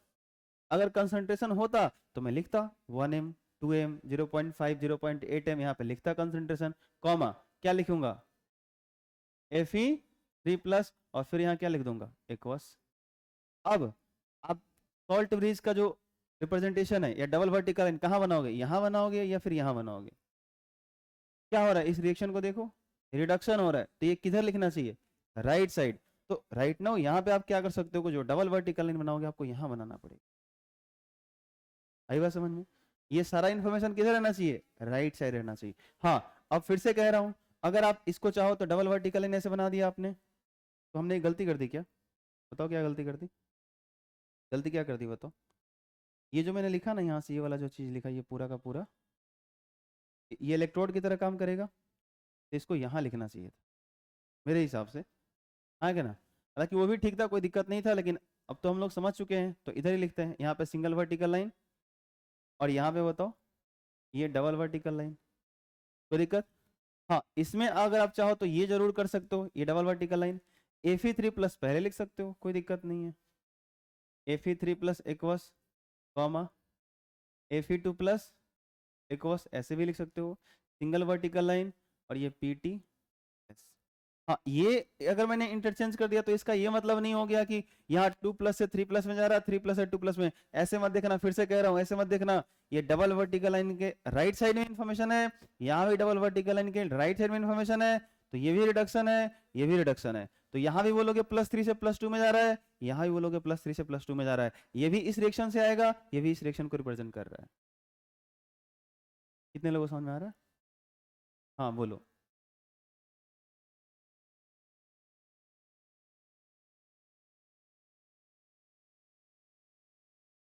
हाँ, अगर ये इधर रहता तो ऑक्सीडेशन होता, कुछ नहीं करना है, ये प्लेटिनम का रॉड होता, ध्यान से सुनना, हेलो। अगर ये प्लेटिनम के रॉड पे Fe2+ जाता, अभी मैं क्या बता रहा हूँ समझ में आ रहा है, Fe3+ गया और यहां से इलेक्ट्रॉन को लिया, एक्सेप्ट किया और Fe2+ में कन्वर्ट कर गया, Fe2+ में कन्वर्ट कर गया, ये कुछ ऐसे चल रहा है। अब अगर इसका रिवर्स हो जाए कि Fe2+ अगर रॉड पे जाता और एक इलेक्ट्रॉन वहां छोड़ के आता, लेके नहीं आता, Fe2+ उस रॉड पे जाता और एक इलेक्ट्रॉन लूज कर देता, तो Fe2+ किसमें कन्वर्ट होता, क्या उसका प्लस कम होता, जी नहीं, उसका एक प्लस बढ़ जाता, इलेक्ट्रॉन निकालेगा तो प्लस और बढ़ेगा ना भाई। तो ये क्या हुआ, ऑक्सीडेशन। तो इसको आप किधर दिखाओगे, इधर दिखाओगे। इलेक्ट्रोड किसका है, प्लेटिनम का है, तो प्लेटिनम सॉलिड लिख दो, फिर सिंगल वर्टिकल लाइन, और फिर वैसे ही लिख दो, क्या इस तरह का लिख दो, Fe3+ aqueous, comma Fe2+ aqueous लिख दो। लेकिन अगर यही चीज इधर लिखा हुआ है तो ऑक्सीडेशन को रिप्रेजेंट करेगा, इधर लिखा हुआ है तो रिडक्शन को रिप्रेजेंट करेगा। कोई समस्या, कंफ्यूजन हो रहा है ना, नहीं सस्पेंस है इन दोनों का। कोई समस्या नहीं है, क्या दिक्कत है? यहाँ पे 1m लिख देंगे, जो भी आपको हो। 1m होगा तो इसको भी 1m लिखेंगे, इसका 1m होगा तो इसका भी 1m लिखेंगे। अगर डिफरेंट होगा तो डिफरेंट लिखेंगे।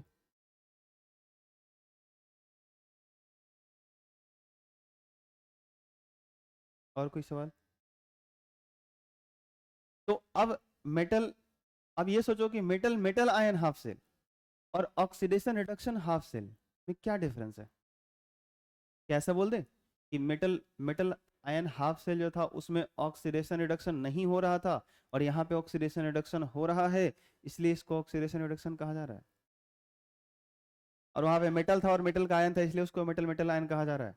तो वहां पे मेटल और मेटल का ही आयन था, इसलिए मेटल मेटल आयन कहा जा रहा था, ठीक है। लेकिन ध्यान रखना, वहां भी ऑक्सीडेशन रिडक्शन हो रहा था, वहां भी ऑक्सीडेशन रिडक्शन हो रहा था। ऐसा नहीं कि वहां पे ऑक्सीडेशन रिडक्शन नहीं हो रहा था, यहाँ भी ऑक्सीडेशन रिडक्शन हो रहा है। लेकिन यहाँ पे एक चीज है जो उससे डिफरेंस करता है, डिफरेंशिएट करता है। अगर आप वहां वाला ऑब्जर्व करो ना, तो जिंक का जो रॉड था, जिंक में, रॉड में से जिंक वाला इलेक्ट्रोड जो था उसमें से जिंक टूटता था और इस सॉल्यूशन में आके डिसॉल्व होता था। तो यहाँ जो जिंक का रॉड था, इलेक्ट्रोड था ना, उसका मास घटता था। लेकिन यहाँ पे जो प्लेटिनम है ना, वो पार्टिसिपेट नहीं कर रहा है। यहाँ पे प्लेटिनम का ऑक्सीडेशन रिडक्शन नहीं हो रहा है, यहाँ पे प्लेटिनम इलेक्ट्रॉन त्याग करके इसके अंदर डिसॉल्व होने नहीं आ रहा है। सॉल्यूशन का ही एक आयन है जो या तो यहाँ पे जाके इलेक्ट्रॉन त्याग कर दे रहा है, या सॉल्यूशन का ही एक आयन है जो इधर से आने वाले इलेक्ट्रॉन को एब्जॉर्ब कर ले रहा है, गेन कर ले रहा है। आई बात समझ में? तो यहाँ पे प्लेटिनम पार्टिसिपेट नहीं कर रहा है, इसीलिए इसको हम लोग बोलते भी हैं अक्रिय इलेक्ट्रोड, इनर्ट इलेक्ट्रोड। क्या बोलते हैं? Inert electrode. तो यहाँ पे आप बड़ा अच्छा डिफरेंस बता सकते हो कि ये जो प्लेटिनम है एज ए इनर्ट इलेक्ट्रोड की तरह काम कर रहा है, इस पे ऑक्सीडेशन रिडक्शन हो रहा है, ऑक्सीडेशन रिडक्शन यहाँ पे होगा, लेकिन ये ऑक्सीडेशन रिडक्शन में पार्टिसिपेट नहीं कर रहा है। यहाँ पे इसका मास वास चेंज नहीं हो रहा है। जबकि कॉपर वाला याद करो, Cu कॉपर का इलेक्ट्रोड, कॉपर का जो रॉड आप कॉपर सल्फेट के विलियन में जब डिसॉल्व किए थे, तो Cu2+ सॉल्यूशन से निकल करके जाकर कॉपर पे डिपॉजिट होता था। तो कॉपर का जो रॉड था उसका मास बढ़ता था, जिंक का जो था उसका मास क्या होता था? घटता था। यहाँ पे प्लेटिनम का ना मास बढ़ेगा ना मास घटेगा, इसके मास में कोई चेंज नहीं आ रहा है, इस रॉड का कोई ऑक्सीडेशन रिडक्शन नहीं हो रहा है। ये बात समझ में आ रही? लेकिन इसके पहले वाला और ये वाला, अभी डिफरेंस समझ में आ रहा है आपको? ठीक है। तो इस टाइप का अगर आप हाफ सेल बनाते हो, ये अगर हाफ सेल है तो ऐसे हाफ सेल को हम लोग बोलते हैं ऑक्सीडेशन रिडक्शन हाफ सेल बोलते हैं।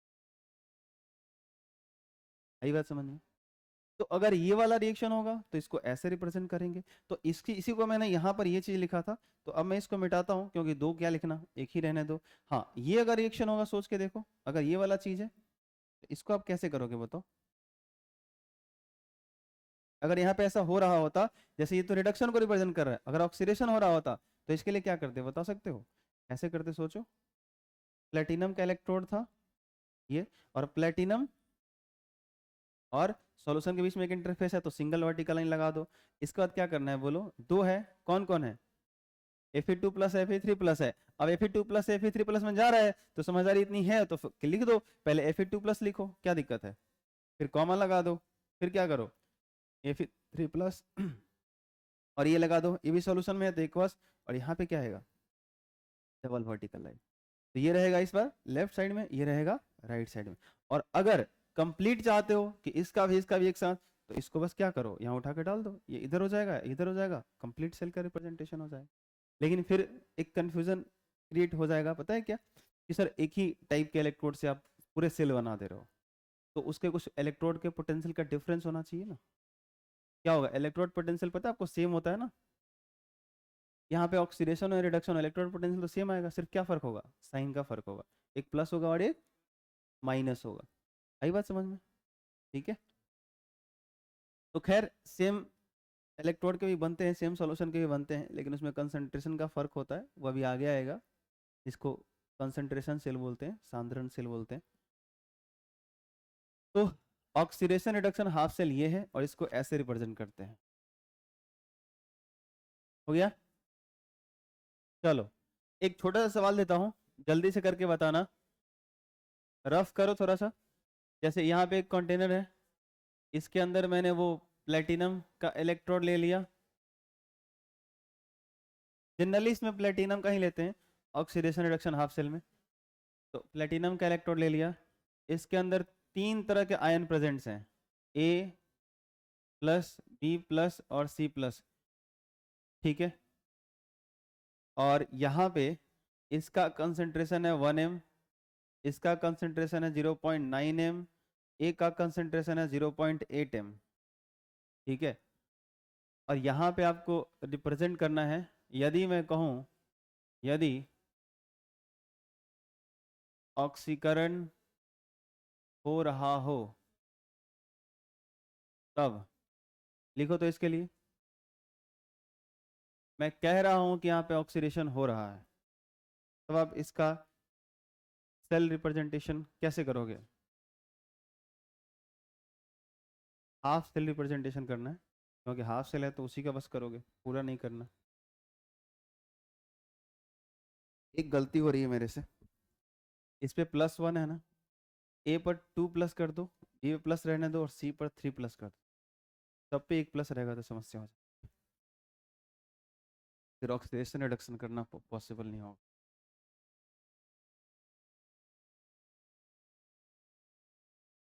ऑक्सीडेशन है तो किधर करोगे बताओ? डबल वर्टिकल लाइन के लेफ्ट साइड में। पहले क्या लिखोगे? प्लेटिनम लिख दो जिसका इलेक्ट्रोड है, और इस इलेक्ट्रोड से सब किस में होंगे? इंटरफेस के साथ होंगे, तो एक इंटरफेस के लिए सिंगल वर्टिकल लाइन बना दो। और उसके बाद जितना सब है सबको लिख दो, क्या है बोलो? A पे 2 प्लस है, कंसंट्रेशन इसका कितना है 1m, कॉमा लगा दो। B पर क्या है प्लस है, इसका कंसंट्रेशन कितना है 0.9m, ऐसे लगा दो। इसको थोड़ा इधर किया जाए, और बताओ, फिर कॉमा लगा दो। क्या करोगे? C पे 3 प्लस है लिख दो, और इसका कंसंट्रेशन कितना दिया है 0.8m लिख दो, ब्रैकेट बंद, कहानी खत्म। क्या समस्या है? इससे भी आसान कुछ होता है क्या? बोलो बोलो।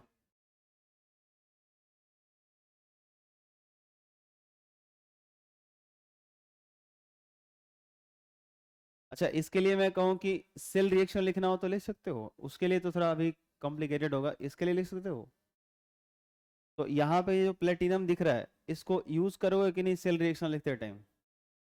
नहीं करोगे, क्यों? क्योंकि सेल रिएक्शन में तो इसका ऑक्सीडेशन रिडक्शन हो ही नहीं रहा है।